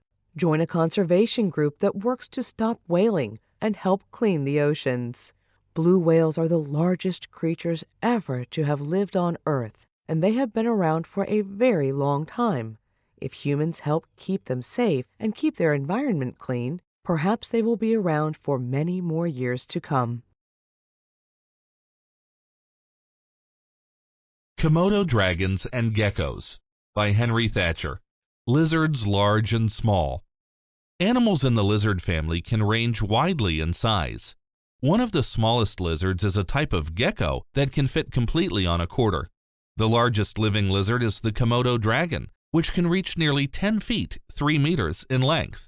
No matter what their size, lizards share many common features. They have scales, legs, and great eyesight. They also differ in many ways, though. Some live in trees, while others live on land. Some make their homes in dry deserts, and others like to live in steamy rainforests. Some lizards can change color, and some have sticky toes for climbing. Let's look at some ways that large Komodo dragons and small geckos are alike and different. Are you ready to find out more? Where in the world? Lizards can be found on every continent on Earth except Antarctica. Geckos live in warm climates throughout the world. In the United States, they live in southern states such as Florida, Georgia, and Texas. They are only found in cooler climates when they are kept as pets. Komodo dragons have a more limited range than geckos do. Komodo dragons are found only on the Indonesian islands of Komodo, Rinca, Flores, Gili Motang, and Padar. The Komodo dragons used to have a wider range, but it has gotten much smaller due to human activities. The Komodo dragon population has dropped so much that they are now endangered. This means they could one day disappear from the earth. Komodo dragons are found in many zoos throughout the world. Home sweet home. Geckos may be small, but there sure are a lot of them. There are around 1,500 species of geckos in the world. The largest species was called the kawikawayu and lived in New Zealand. It grew to be 24 inches long, 60 centimeters. This gecko is now extinct. The largest living species is the New Caledonian giant gecko. It grows to be up to 14 inches, 36 centimeters long. The smallest gecko species lives on an island off the Dominican Republic. The Dominican Republic is in the Caribbean Sea, south of Florida. This tiny lizard is only 0.6 inches, 1.6 centimeters long. That's only about as big as an adult's thumbnail. Geckos live in many habitats. They can be found in rainforests, deserts, mountainsides, or even sharing homes with people. The geckos that live near humans help keep harmful bug populations down. The Komodo dragon is a single species related to monitor lizards. Their range is limited to a few volcanic islands in Indonesia. These lizards live in hot, dry places within their island homes. They like dry, open grasslands, savannas, and tropical forests most. They can also be found on the beaches and mountainsides of their island homes. They are the top predators in their habitats. They spend the nights and the hottest parts of the day in burrows that are not much larger than the dragons themselves. Are they alike? At first glance, it may be hard to tell how the giant Komodo dragon and tiny geckos might be alike. There are similarities, though. They are both lizards, which means they are also both reptiles. Both lizards and all other lizards in the world are ectothermic, or cold-blooded. They cannot heat or cool their own bodies from within. Their temperature matches that of their surroundings. Geckos and Komodo dragons also have scales. Gecko's scales are not nearly as tough as the Komodo dragon's scales. A gecko's skin can easily be torn. Both lizards have tails. Sometimes geckos can drop their tails off to escape predators. Komodo dragons cannot. Lucky for them, they do not have predators. Lizards are very closely related to snakes. One of the things that distinguishes all lizards, including geckos and Komodo dragons, from snakes is that lizards have external ears. They also have legs. Komodo dragons have long, powerful claws they use to catch prey. Geckos have smaller claws, but they have something Komodo dragons do not. They have very sticky feet. Like snakes, lizards also have an organ in their mouths for picking up smells. They use their tongue to bring in the tiny bits of smell from the air into their mouths. There, the Jacobson's organ breaks apart the smell to give information about what animal is nearby, or how long ago it may have passed through. Largest living lizard. Though Komodo dragons have been living on their Indonesian islands for millions of years, people did not discover them until 100 years ago. Since then, scientists have been studying them to find out more about them. They have found that Komodo dragons do not rely on hearing or sight as much as they do on smell to get around and find food. Much like snakes, Komodo dragons use their long forked tongue to pick up smells. They flick out their tongue and then carry the smells back into their mouth. If they find a smell that seems like lunch, they will track it down and eat the animal they find at the end of the trail. At lengths of up to 10 feet, 3 meters, Komodo dragons are the longest lizards on Earth. They are also the heaviest. They weigh in at more than 300 pounds, 150 kilograms. That is a lot of lizard. It also makes it even more surprising that these huge lizards took so long to be found by people. It might have taken so long to find them because they live in remote parts of the world.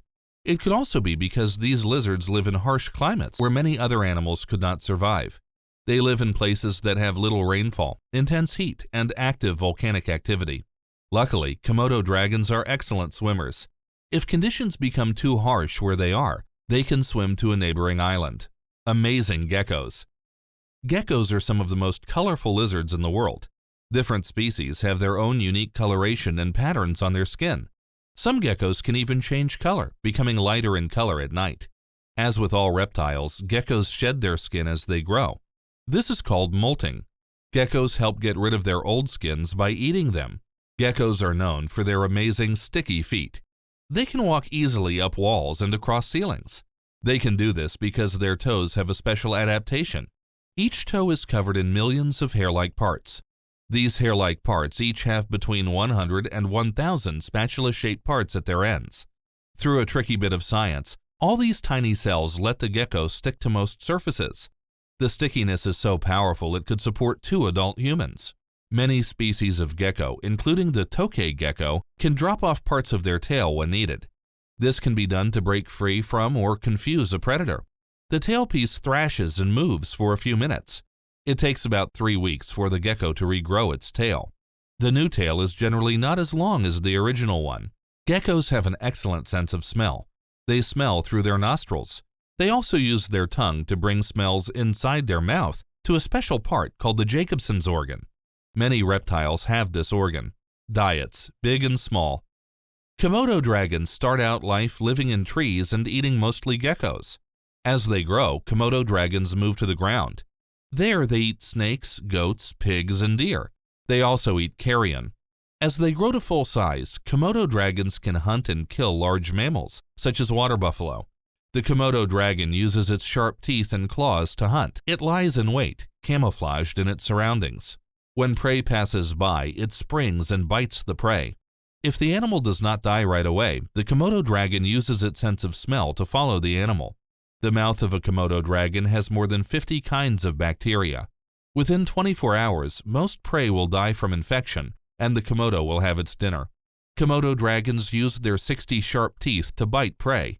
They will go through up to 5 sets of teeth in their lifetimes. When geckos are not being eaten by young Komodos, they are hiding or hunting dinner of their own. Many species of gecko are insectivores.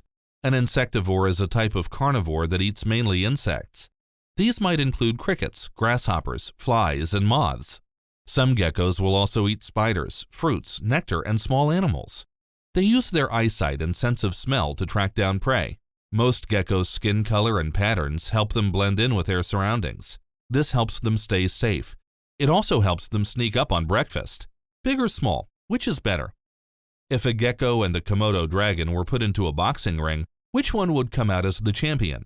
In that particular situation, the giant Komodo dragon would likely come out on top.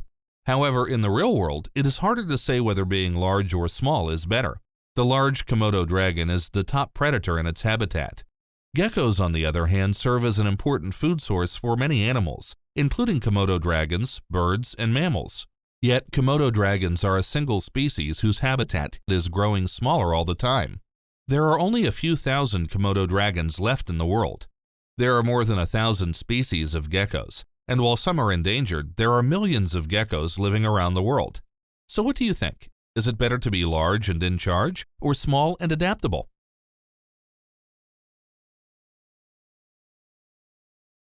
Extreme Submarines by Ian F. Mahaney.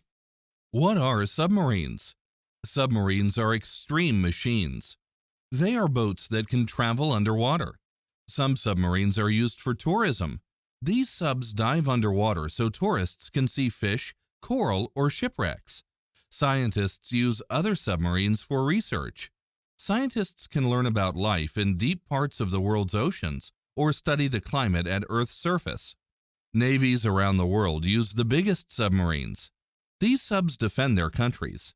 Submarines were invented almost 400 years ago. Those submarines moved slowly because they were powered by the crew.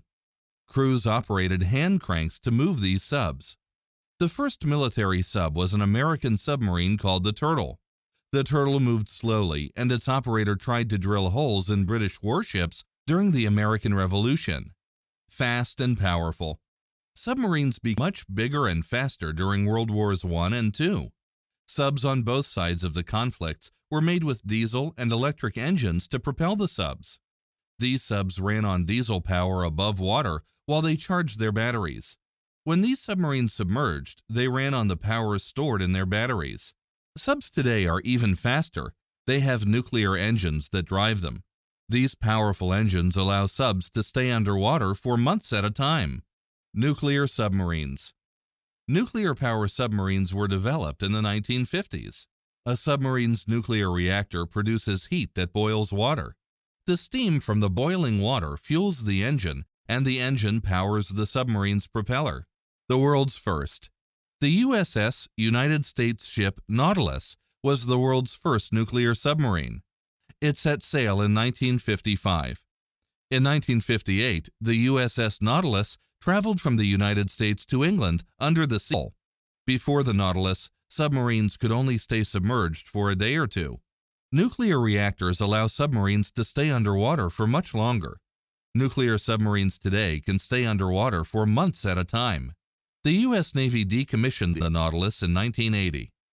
The world's largest submarines. The biggest submarines ever made were Russian subs of the Typhoon class.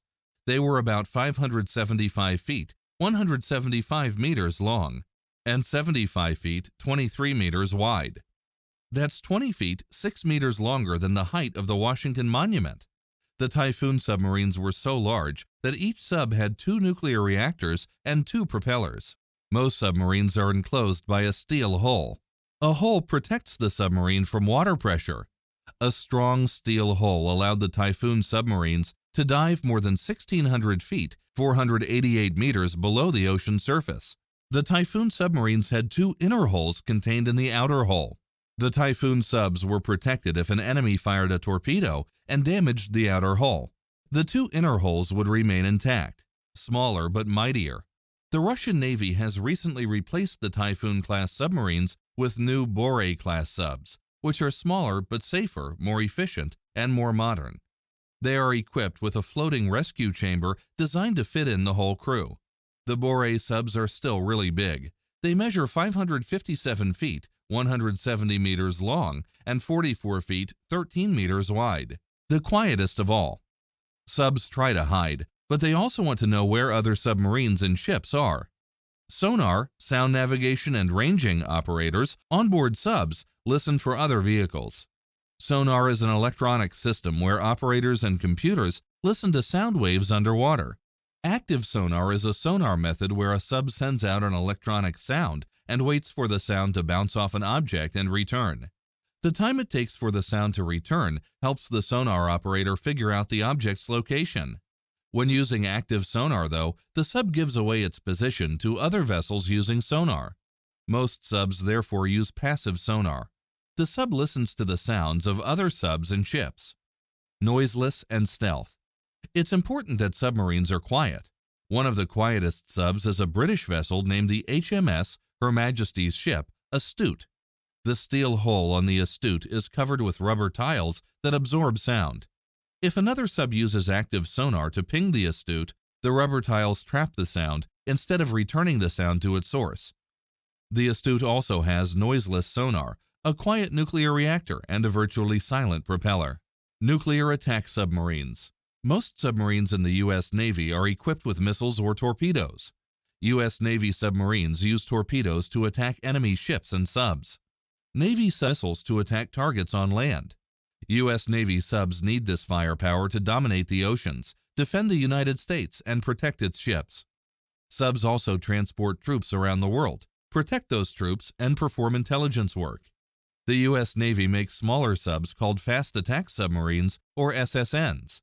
SSN stands for Ship Submersible Nuclear. This means they are submarines that run on nuclear power. Fast attack submarines are smaller than giant subs like the Typhoon and Borei-class submarines. Fast attacks are designed to pursue other submarines and transport U.S. military troops around the world. The Los Angeles class. The most common U.S. Navy fast attack submarines are the Los Angeles class subs. They are 360 feet, 110 meters long, and 33 feet, 10 meters wide. That's longer than a football field and about the same length as a pro soccer field. Los Angeles-class subs are equipped with torpedoes to enemy submarines and protect U.S. battleships. Some Los Angeles-class subs also have missiles on board. American giants. The United States makes giant submarines too. The Ohio-class submarines are 560 feet, 171 meters long, and 42 feet, 13 meters wide. The Ohio subs can carry 155 crew members on board. The U.S. Navy designed Ohio-class submarines to carry ballistic nuclear missiles. The Ohio-class submarines are classified as SSBNs. This is short for Ship Submersible Ballistic Nuclear. They are submarines that run on nuclear power. The U.S. Navy remodeled 4 Ohio-class submarines to accommodate smaller Tomahawk cruise missiles instead of ballistic missiles. These subs are now classified as SSGNs, Ship Submersible Guided Missile Nuclear, instead of SSBNs. Diving in. It's amazing that huge steel submarines filled with heavy torpedoes and missiles can float on water. The crew can make subs float and sink by controlling the water and air in its ballast tanks. Ballast tanks are chambers that fill with water when a sub needs to dive. Crew members empty the ballast tanks of water and replace the water with air when the sub needs to rise to the ocean surface. Subs also have wings called hydroplanes. The angle of the hydroplanes allows the sub to dive further into the ocean or rise to the surface. Extreme firepower. There are still 14 Ohio-class SSBNs left in the U.S. Navy. They patrol the ocean while hiding, and each can carry 24 Trident II ballistic nuclear missiles. For this reason, these subs are also known as Trident submarines. Strategic deterrence is their mission. Strategic deterrence is a tactic where the United States or another country shows an enemy that the country can retaliate if attacked. The enemy will be unlikely to attack U.S. armed forces or U.S. soil because the enemy will assume that the United States will retaliate in a destructive way. The Cold War foes. The United States used strategic deterrence as its strategy during the Cold War. The Cold War was not a war, but years of tension between the Soviet Union and the United States. The Cold War lasted from 1945 until 1991, and both the Soviet Union and United States built large stockpiles of nuclear weapons. During the later stages of the Cold War, the Soviet Union armed its Typhoon-class subs with 20 ballistic missiles. The Soviet Union never fired those missiles at the United States because Ohio-class subs carried ballistic missiles too. If a Soviet sub fired at U.S. interests, a U.S. sub would have retaliated. Extreme living conditions. Submarines can be huge, but a lot of equipment needs to fit inside. Subs have missiles and torpedoes. They also have huge engines and nuclear reactors. Subs need machines to convert salt water into fresh water and machines to extract oxygen from water. The biggest subs have crews of 150 sailors. The sailors need beds for sleeping and bathrooms for bathing. Chefs work on board and need kitchens to cook for the crew.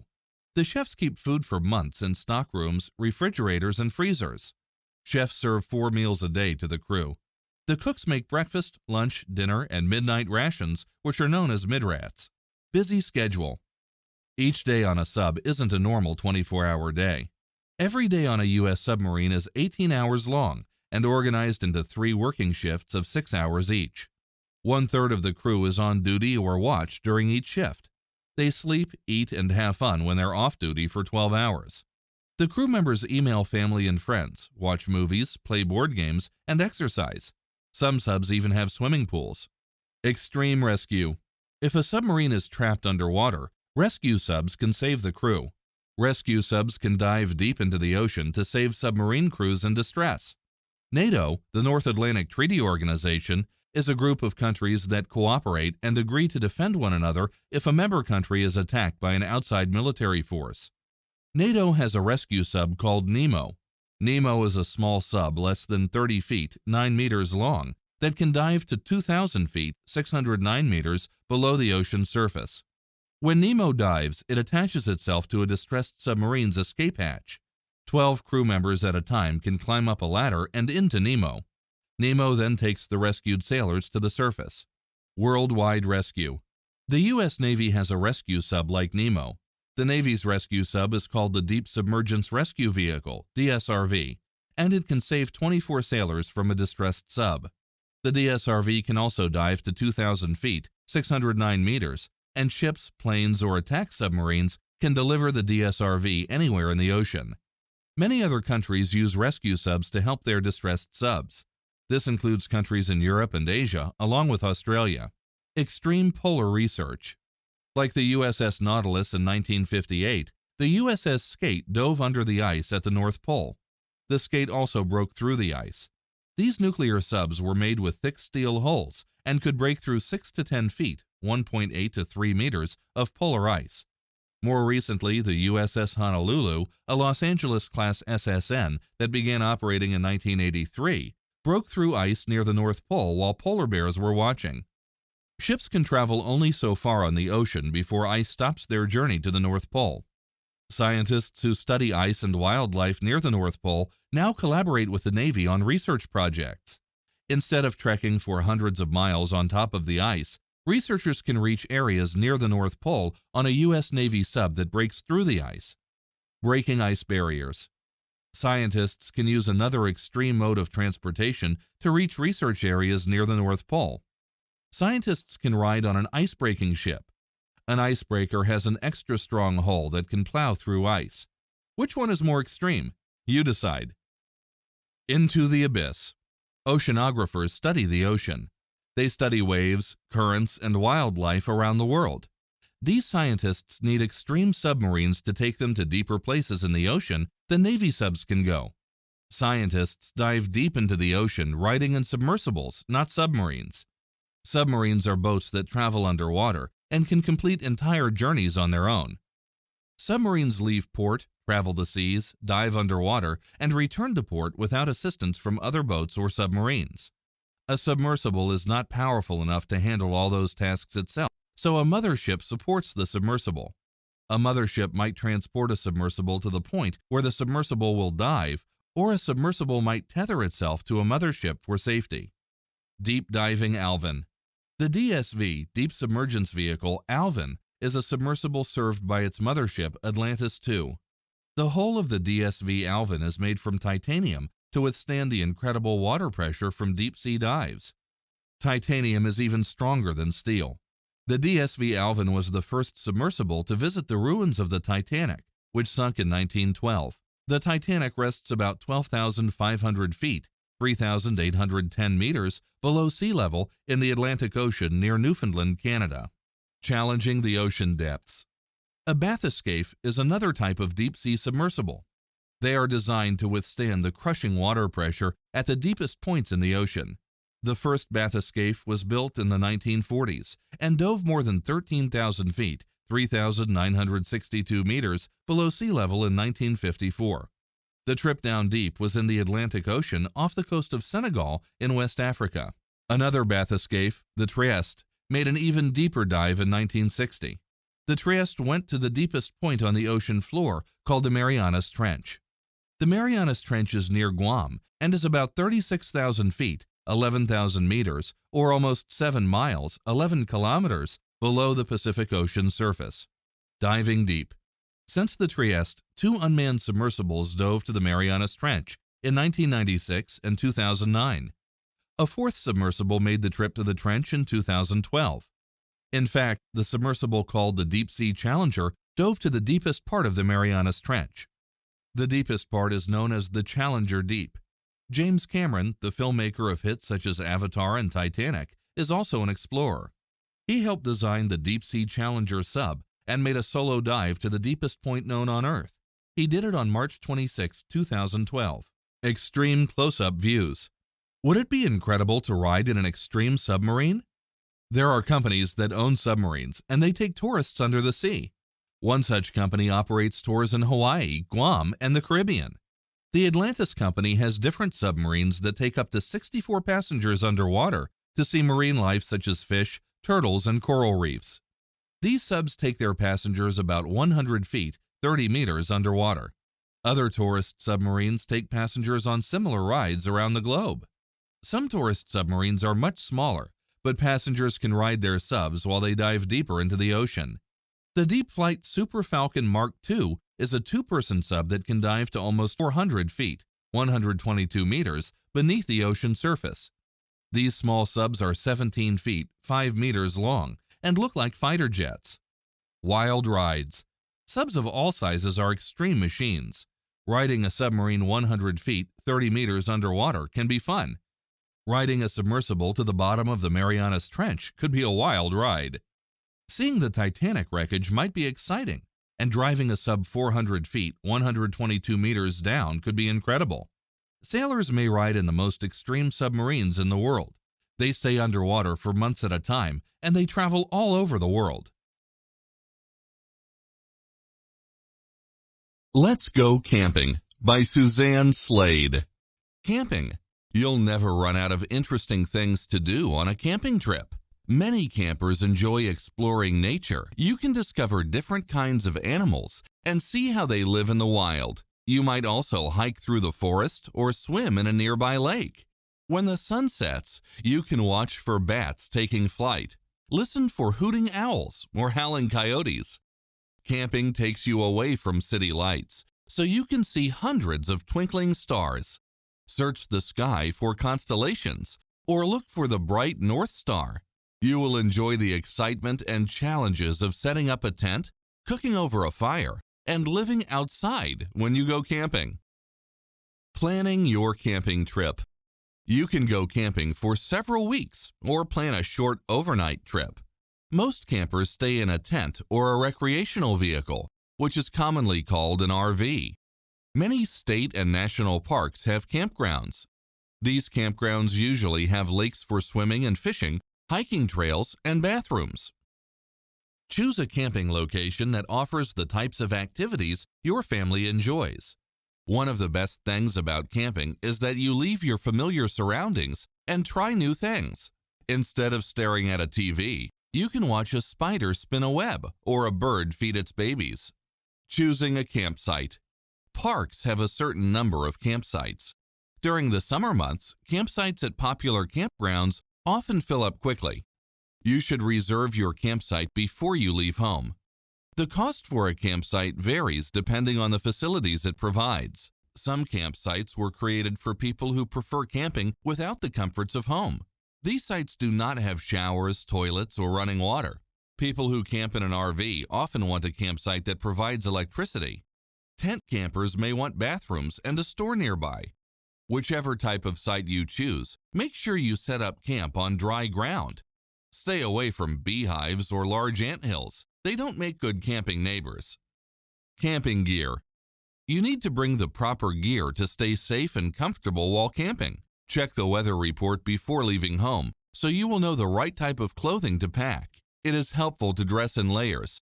If the day gets warmer, you can quickly adapt to the weather. You should have boots or sneakers to protect your feet from rocks, insects, and sharp plants. Bring a backpack to carry necessary things, such as food, water, sunblock, and bug spray when you leave the campsite. For a good night of sleep, don't forget a sleeping bag and your favorite pillow. Some campers even put a foam pad under their sleeping bag so they won't feel the hard ground under their bed. Pitching a tent. A tent is a camper's home away from home. Some people like small, simple tents, while others prefer fancy tents with lots of features. Although different campers choose different tents, most agree that the first thing you should do at your campsite is to put up your tent. Tents vary in size from small one-person tents to large tents that hold 6 to 8 people. There are 3 basic kinds of tents. An A-frame tent has 2 sloping sides that meet at a pointed top. A dome tent has a rounded shape. The third type of tent is a cabin tent. It looks like a house with 4 straight walls and an angled roof. Some large tents have cloth walls that divide the tent into several rooms. A tent with windows is great for hot weather. Tent windows have cloth screens which let air flow through but keep bugs out.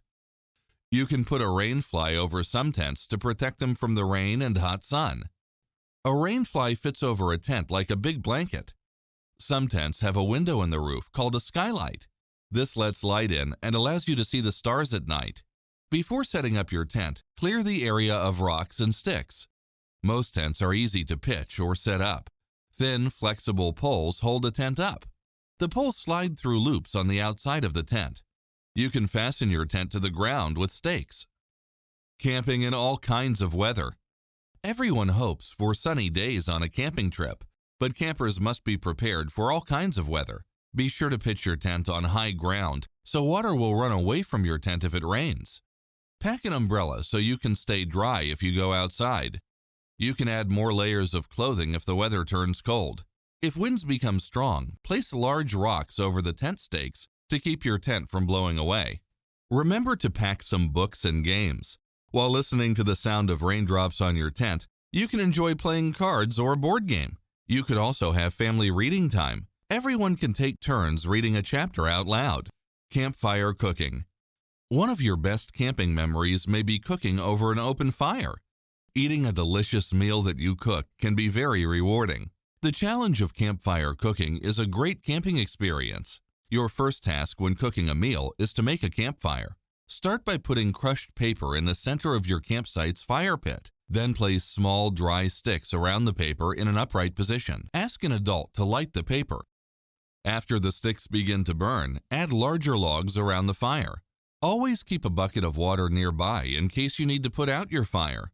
There are many simple dishes you can make over a campfire. It's easy to cook hot dogs on a stick. Heat some baked beans in a pot, and then you have a tasty dinner. Another favorite camping meal is cooked in a foil pouch.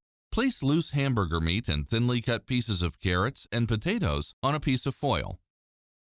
Then fold the foil to seal the sides and top. Place the pouch on hot coals or on a metal grate over your fire.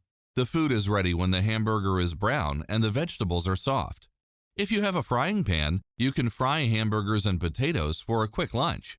A popular camping dessert is s'mores. You can create this sweet treat by putting roasted marshmallows and pieces of chocolate between graham crackers. Around the campfire. It feels great to sit around a campfire when a cool evening breeze blows in. This is a special time when everyone can share the exciting details of the day. You can tell about an adventure you had or an interesting animal you saw. Some campers like to tell stories. What is your favorite bedtime tale? Do you have a scary ghost story you like to tell? Many people enjoy singing songs around the campfire. Some people even bring along a guitar or harmonica to play. As you tap your feet to the music, watch for shooting stars. Enjoy your friends, family, and the warmth of a glowing fire as you relax after a day filled with fun camping activities. Camp critters. Animals are very interesting to observe, but you need to be careful around animals in the wild. Never approach or corner an animal. It might get scared and attack you. When walking through the woods, watch the trail for snakes. Snakes are often slow to move away when people walk near. Some snakes will bite people. Animals such as raccoons and bears have a keen sense of smell. Don't leave food lying out. Store all food outside your tent. Animals can rip a hole in a tent if they smell food inside. Some campers put their food in a large bag. They hang the bag from a tree where animals can't reach it. You can also keep food in your car. Camping and nature. Campers love nature. They like to be outside and discover new things in the living world. Most campgrounds are wonderful places to visit because campers take good care of them. A common rule of camping is to leave no trace. This means take everything out of the campground that you brought in. Don't leave any trash or food scraps behind. People who go camping also respect plants. They know it is best not to pick flowers or berries. They leave them for other people to see or animals to eat. Campers do not break off living branches to build a fire. If you take care of nature, then people will be able to enjoy the beauty of campgrounds for many years. Let's go camping. Camping is a great way to try new outdoor activities. Many campgrounds have special areas where you can learn to rock climb, swim, sail, and canoe. Some have instructors who teach campers how to ride a horse or shoot arrows with a bow. Other campgrounds offer art classes such as painting, drawing, or leatherworking classes. There are also plenty of activities to do on your own. You can hike with a friend or drop your fishing line in a lake. When you go camping, there's always something new to see and do. Your days are filled with adventure and fun. Campers wake to the smell of fresh air and fall asleep to the sound of singing crickets. Let's go camping. What are the elements of the weather? By Joanne Randolph. What is weather? We experience weather every day. We notice if it is raining or sunny, and if it is hot or cold outside. Weather is the daily state of the atmosphere or air in any given place.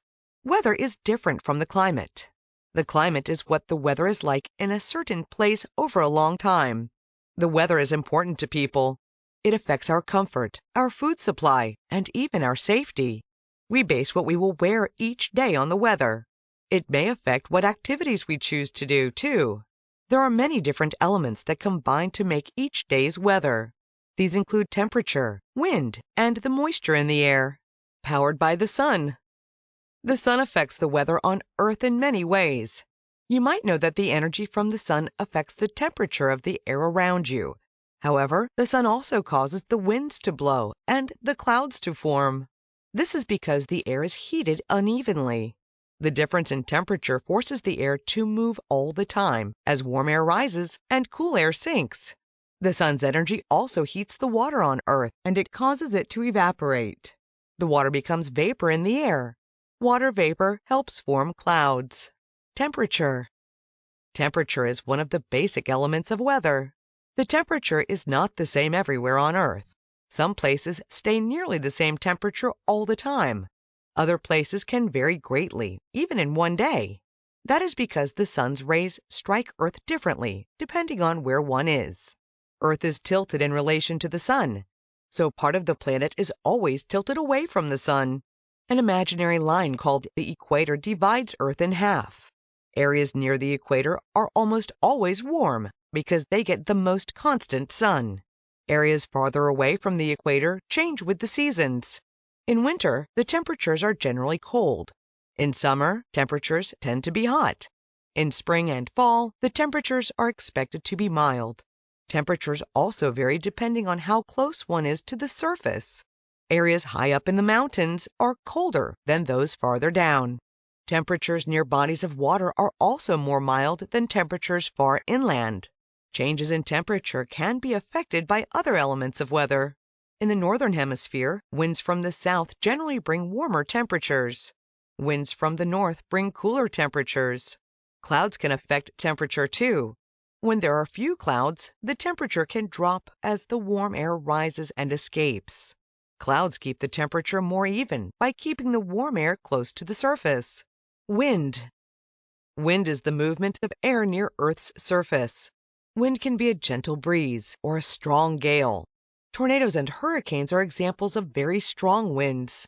Changes in the temperature of air, land, and water cause wind. When air flows over a warm surface, it heats up and rises. This action leaves room for cooler air to flow in. The flowing air is wind.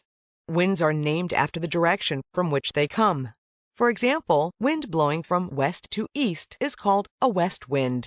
Winds greatly affect the weather. They bring cool air into warm areas. They also can bring rain, snow, or even dust and sand. Humidity. A third element of weather is humidity. Humidity is the amount of moisture or water in the air. The moisture comes from water on the ground. As the water is heated, it turns into a gas called water vapor. The air over a desert, therefore, may have very little humidity. Warm air can hold more moisture than cold air can. Air of any kind cannot hold an unlimited amount of moisture. At some point, the air reaches something called the saturation point. This means that it becomes too full of moisture. The moisture collects around tiny particles and forms raindrops, which then fall from the air. Clouds. On a sunny day, a wispy cloud can be a beautiful sight. At other times, a cloud can be a sign of storms to come. A cloud is made up of millions of tiny water droplets or ice crystals floating together in the air. Clouds form when air cools. Some of the water vapor in the air condenses or forms visible water droplets. The droplets form around tiny particles in the air, such as dust or sea salt. A cloud that forms near the ground is called fog. Scientists have many different names for clouds. High, thin clouds are called cirrus.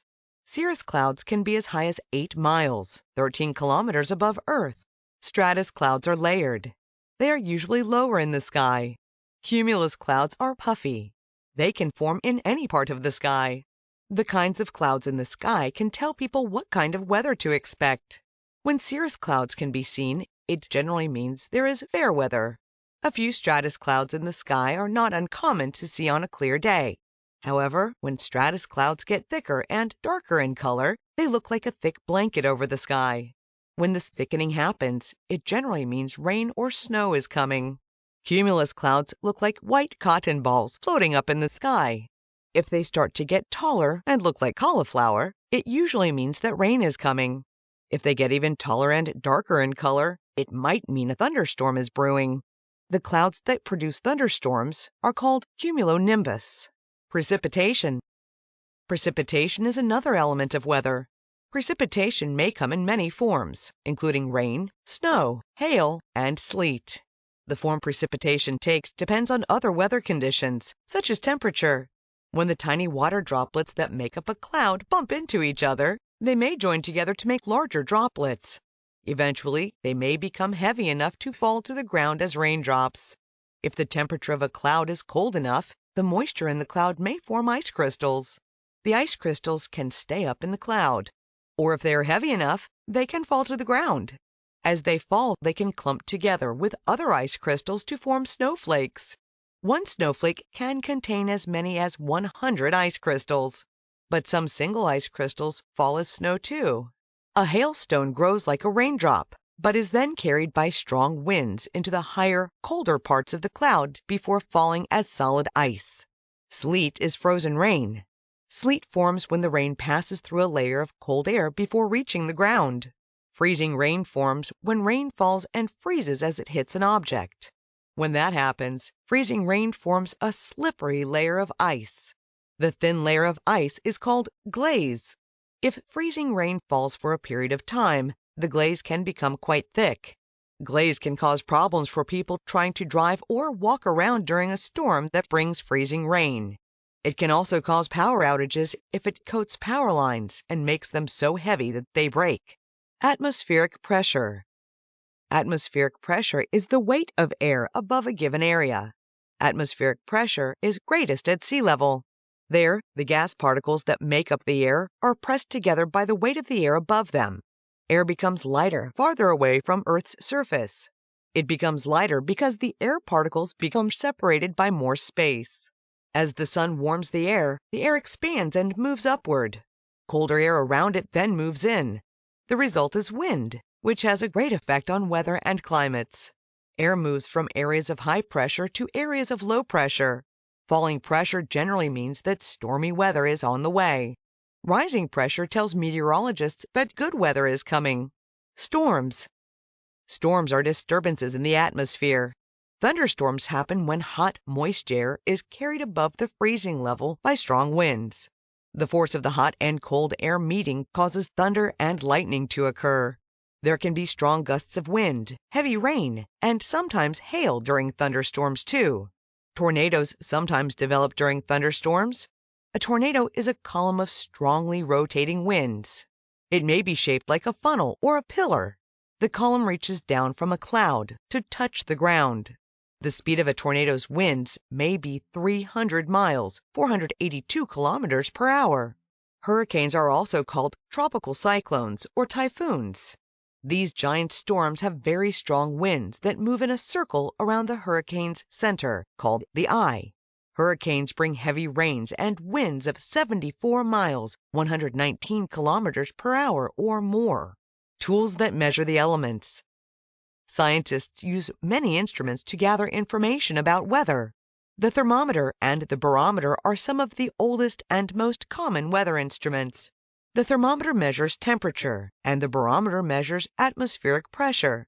Another common instrument is the wind vane, which shows the direction in which winds are blowing.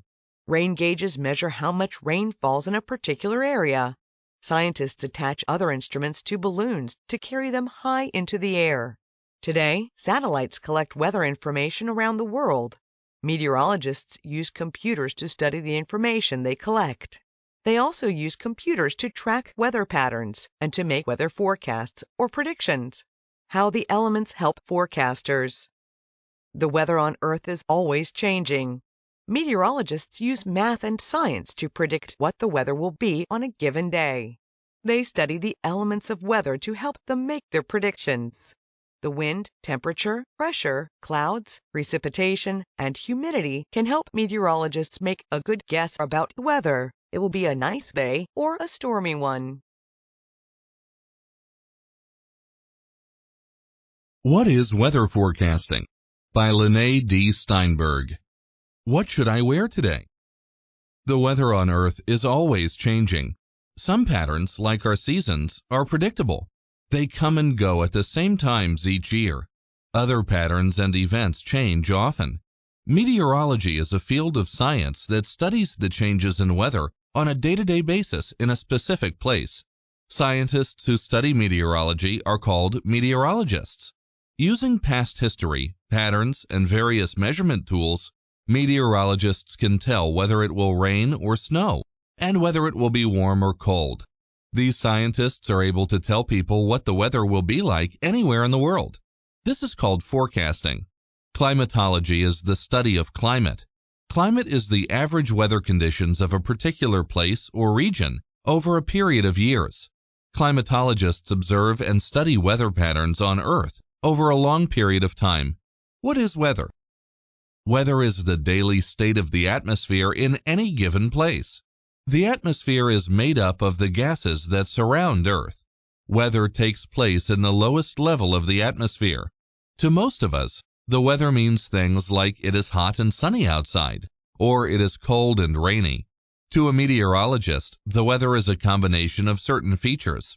A meteorologist can watch and measure those features to tell what will happen with the weather. The main features that make up the weather are temperature, air pressure, wind speed and direction, humidity, and precipitation.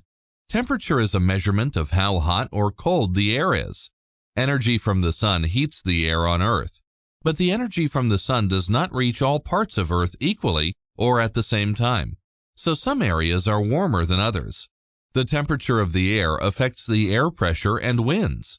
The gases in the atmosphere have weight that presses down and creates atmospheric or air pressure. Warm air weighs less than colder air. As the sun warms the air spreads and moves upward. Colder air around it then moves in. The result is wind. Wind has a great effect on weather. Water also plays an important part in the weather in several ways. When oceans, lakes, and other bodies of water on Earth heat up, some of the water evaporates into the air. The amount of moisture in the air is called humidity. Warm air can hold more moisture than cold air. When air cools, water vapor begins to turn back into a liquid. The water is in the form of tiny droplets. Many droplets together make clouds. Sometimes the droplets combine and form larger drops. If these drops get heavy enough, they fall to Earth as precipitation in the form of rain or snow. Weather forecasting in the past. Long ago, before people knew about the science of weather, they tried to find ways to forecast the weather. It was important to know about the weather, so they would know what crops to plant and when to plant them. Some people believed that the gods controlled the weather. Other people looked into the sky and studied what they could see, such as the clouds. They looked for patterns so they could know what to expect. Others even studied the behavior of animals. They believed animals' behavior changed before storms or other changes in weather. They recorded their observations in books called almanacs. In ancient times, the famous Greek thinker Aristotle wrote about his own weather observations. His book on weather was important for more than 2,000 years. However, today we know that some of his information was incorrect. Learning the science behind weather. In ancient times, people used their own observations to forecast the weather. Later, people learned the science of the different weather features. They learned about such things as atmospheric pressure and humidity. They were able to create tools to study these features. These tools include the thermometer to measure temperature, the barometer to measure air pressure, and the hygrometer to measure humidity. In the 1800s, the telegraph was invented. The telegraph was a system for sending messages over long distances quickly. It allowed scientists to collect and study weather information from many regions on Earth. Other new technology let meteorologists explore the upper atmosphere. They did this by attaching instruments to balloons, kites, and airplanes. These inventions helped meteorologists make more complete forecasts. Forecasting today. Today, meteorologists have many tools to help them forecast the weather. In addition to the basic tools such as thermometers and barometers, they now have radar, satellites, and computers. Radar is a system that uses waves of energy to sense objects. It can find a faraway object and tell how fast it is moving. Weather forecasters use it to locate storms and help predict the weather. Satellites are machines sent into outer space to travel around the planet. They take pictures and send back information about the weather conditions happening all around Earth. Scientists take that information and study it. Computers help the scientists see patterns in the data that they gather. Today, computer-drawn maps forecast wind, temperature, and humidity patterns for many levels of the atmosphere. Scientists use mathematical calculations to predict high and low temperatures, precipitation, winds, and other weather elements. Weather maps. Meteorologists create forecast maps to predict weather events. They use data collected from satellites and other measurement tools to create these maps. Symbols and colors are used on weather maps to show the conditions observed at weather stations. The weather observations used for these maps are collected at thousands of weather stations around the world 4 times a day. Meteorologists then use this information to predict how the weather will continue changing. An important use of weather maps is to warn people about storms and other dangerous weather. Meteorologists use radar and satellite maps to follow the movement of dangerous weather features. This helps them warn people about approaching bad weather. One of the newest ways to predict danger from the weather is storm surge maps. These maps predict flooding in coastal areas. One common type of weather map shows the movement of weather fronts. A weather front is a sharp boundary between 2 different air masses. Air masses are areas of similar types of weather. A cold front is the leading edge of a cold air mass. Cold fronts bring a quick drop in temperature and a fast rise in pressure. They are often accompanied by thunderstorms in summer and snow flurries in winter. On a weather map, a cold front is shown as a blue line with triangles. The direction in which the triangles point is the direction in which the front is moving. A warm front is the boundary between a cold air mass that is retreating and a mass of warm air. On a weather map, a warm front appears as a red line with semicircles. The direction in which the semicircles point indicates where the front is moving. Floods. One dangerous weather event that meteorologists predict using tools is flooding. Tools called rain gauges measure the amount of rainfall. Another tool called a hygrometer measures humidity or moisture in the air. Most flooding is caused by heavy rains over a long period of time. Even if the rain is not happening where you live, you may be affected by it. The ground can become saturated, full of water. Then the rainwater has nowhere to go. That water can end up in a farmer's fields or in people's homes. Flooding can be worse if there is not much vegetation or plants on the land around rivers. Flash floods are the result of sudden heavy rainfall. They happen quickly and can be deadly. Flash floods can catch people in fast-rising water before they have a chance to escape. A completely dry riverbed can fill up in just a few minutes. Accurate forecasting of floods can save lives. Cyclone watch. Meteorologists can accurately predict when and where major types of storms will occur. This is important in keeping people safe from dangerous storms. One storm meteorologists track is called a cyclone. A cyclone is a system of winds that spiral. When such a storm forms over warm oceans close to the equator, it is called a tropical cyclone. Tropical cyclones are also called hurricanes or typhoons in different parts of the world.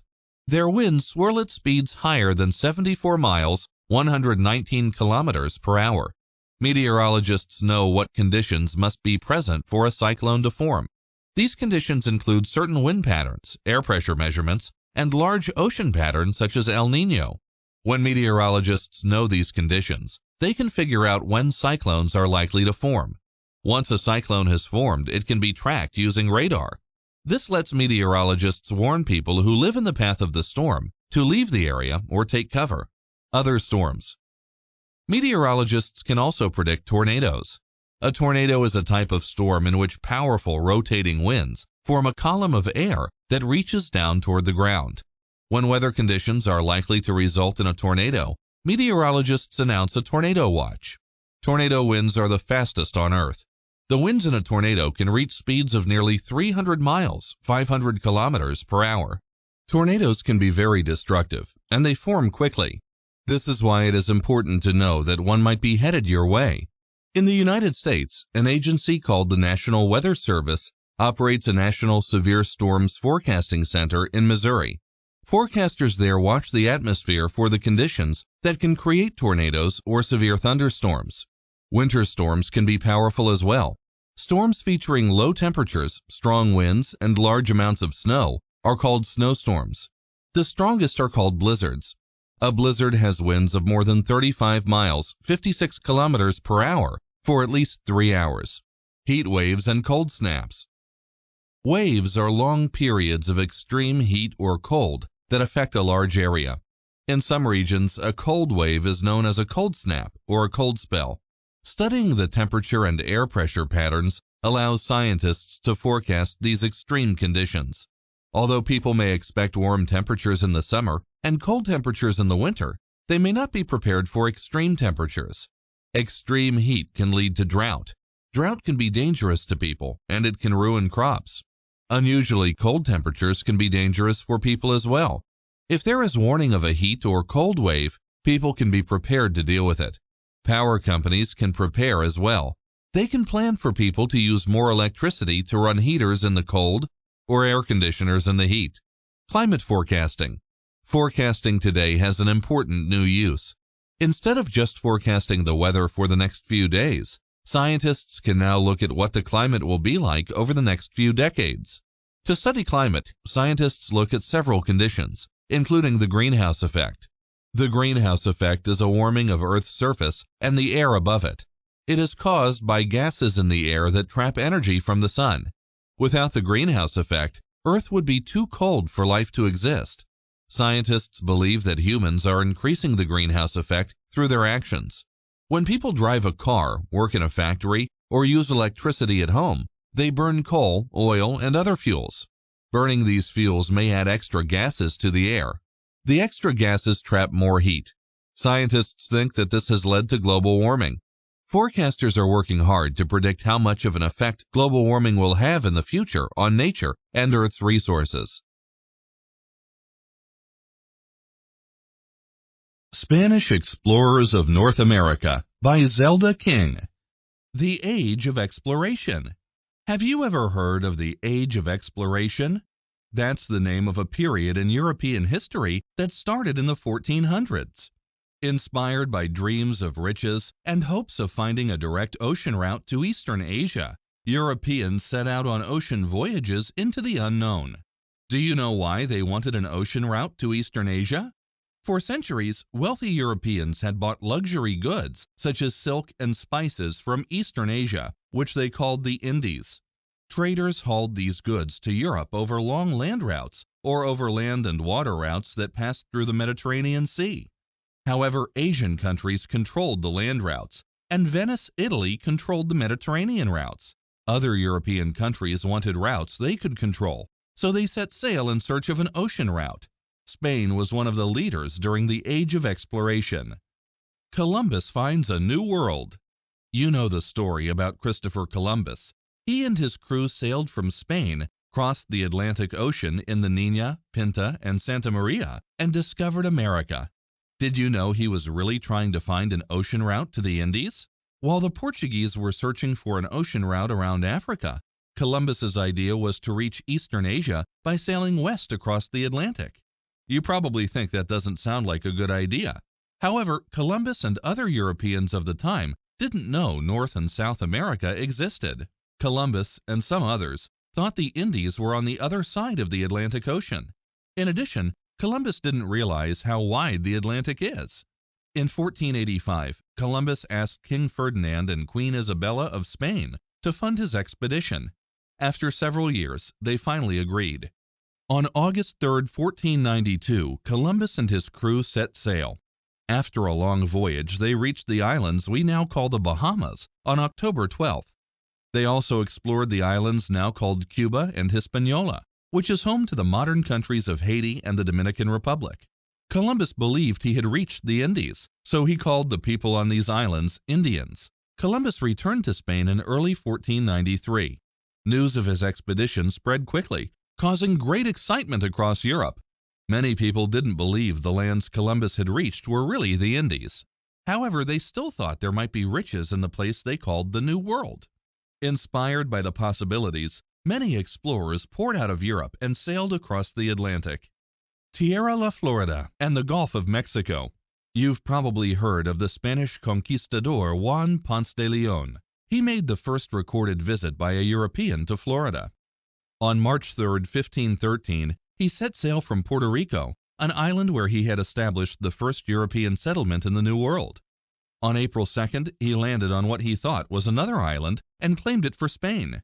He was actually in Florida, near what is today the city of St. Augustine. He called the place Tierra la Florida, Land of Flowers, because he arrived during the Easter season, which Spaniards called Pascua Florida. After exploring and mapping Florida's east coast and part of its west coast, Ponce de Leon went back to Puerto Rico. In 1521, Ponce de Leon returned to Florida with about 200 settlers to establish a colony. However, the Calusa Indians who lived in the region didn't want a European colony and fought the settlers. Ponce de Leon was wounded and died a short time later. Ponce de Leon's map of Florida's west coast provided the first knowledge the Spanish had about the Gulf of Mexico coastline. A few years later, in 1517 and 1518, Antonio de Alaminos led several expeditions to map the Gulf coastline of what is today Mexico. Then in 1519, Alonso Alvarez de Pineda led an expedition to map the Gulf coast from Florida to Mexico. Alvarez de Pineda's expedition showed that Florida was not an island as Ponce de Leon believed. The members of his expedition were also the first Europeans to see the Mississippi River, which Alvarez de Pineda named the Rio del Espiritu Santo. In addition, they were the first Europeans to visit what is today Texas. The astounding journey of Cabeza de Vaca. Have you ever heard of Álvaro Núñez Cabeza de Vaca? He is not as famous as some conquistadors, but his story is remarkable. He was part of a disastrous expedition to Florida led by Panfillo de Narvaez in April 1528. After they landed, Narvaez sent the ships away and took 300 men, including Cabeza de Vaca, to explore the land. After becoming stranded on Florida's Gulf Coast, the men built rafts, hoping to sail to Cuba. Most of them, including Narvaez, drowned or died from hunger and thirst. Finally, 80 survivors, including Cabeza de Vaca, landed on Galveston Island near Texas in November 1528. The survivors spent several years living among Texas Indians. Sometimes they were slaves, sometimes they weren't. Many died. Cabeza de Vaca suffered a serious illness, but recovered and became a trader and healer among the Indians. In 1532, Cabeza de Vaca left the Indians and set out on foot to search for other conquistadors. To his surprise, he found 3 other survivors from the expedition, including an African slave named Estevanico. Indians soon captured them and kept them as slaves. In 1534, they escaped and began an astonishing journey. They walked through Texas and perhaps through parts of present-day New Mexico and Arizona, often accompanied by Indians from the region. In early 1536, they finally reached a Spanish outpost near the Pacific Ocean in northern Mexico, where they found conquistadors capturing Indians to be kept as slaves. Cabeza de Vaca had come to have great respect for the Indians during his years among them, and he was horrified by the way conquistadors treated them. Hoping to change the situation by educating people, he wrote a book about his experiences. Sadly, nothing changed. The Search for the 7 Cities of Cibola. During their years among the Indians, Cabeza de Vaca and Estevanico heard stories about 7 Indian cities of gold, the mythical 7 cities of Cibola, somewhere deep inside the present-day United States.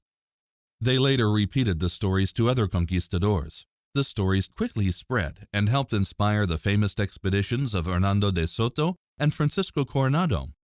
Hernando de Soto had made an earlier expedition to South America that had made him rich, but he wasn't satisfied. He wanted to find the 7 cities of Cibola. He arrived in Florida in 1539 with over 600 men. In the spring of 1540 they set out. Their journey took them through much of what is now the southern United States. They tortured and killed many Indians, but never found gold. De Soto died of a fever in 1542. While De Soto was searching for the 7 cities of Cibola in the southern part of the present-day United States, Francisco Coronado was searching for them in the southwestern part. Coronado set out from northern Mexico in early 1540 with more than 300 Spanish soldiers and over 1,000 Indian soldiers and servants. Coronado's expedition headed for a place near what is today Gallup, New Mexico. Instead of finding Cibola, they only found the pueblos of the Zuni Indians. Coronado set up a base camp there and sent groups out in different directions to search for Cibola. They had no success. Hearing new stories of a golden city named Quivira, Coronado led the expedition to present-day Kansas in 1541. They found nothing. Coronado returned to northern Mexico empty-handed in 1542. The conquests of Balboa and Cortez. While some conquistadors were exploring areas that are now part of the United States, others were exploring southern parts of North America. In 1510, Vasco Núñez de Balboa founded a colony named Darien on the northern coast of present-day Panama. This was the first permanent European colony on the mainland of the Americas. However, what really made him famous was an expedition he led in 1513. Indians told Balboa there was much gold on the other side of the Isthmus of Panama. In early September 1513, he and his expedition set out. After weeks of marching through jungles and up and down mountains, they reached the Pacific Ocean. They were the first Europeans to see it. Balboa waded into the ocean and claimed it and all its shores for Spain.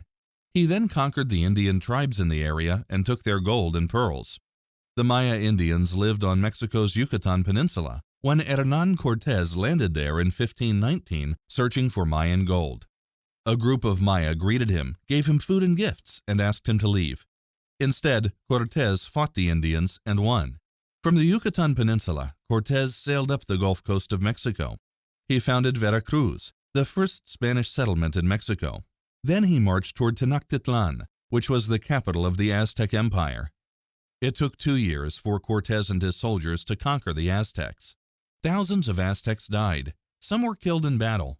Others died from illnesses brought by the Spanish. In the end, the Aztec Empire was destroyed. Conquistadors in South America. Spanish conquistadors were just as busy in South America as they were in North America. One of the earliest Spanish explorers in South America was Vicente Yáñez Pinzón. He first came to the New World with Columbus in 1492. In 1500, he explored the area that is now Brazil and was the first European to see the Amazon River. Do you remember why Columbus crossed the Atlantic? He was looking for an ocean route to Eastern Asia. Well, later explorers were still searching. In 1519, the King of Spain sent Ferdinand Magellan to look for a route around Southern America to Eastern Asia. Magellan and his crew succeeded in 1521. People now knew that an ocean was between the Americas and Eastern Asia. Magellan named the ocean on the west side of South America Pacific, from the Latin word that means peaceful, because it was calm, not stormy like the Atlantic. By 1533, the conquistador Francisco Pizarro had conquered the Inca Empire in Peru.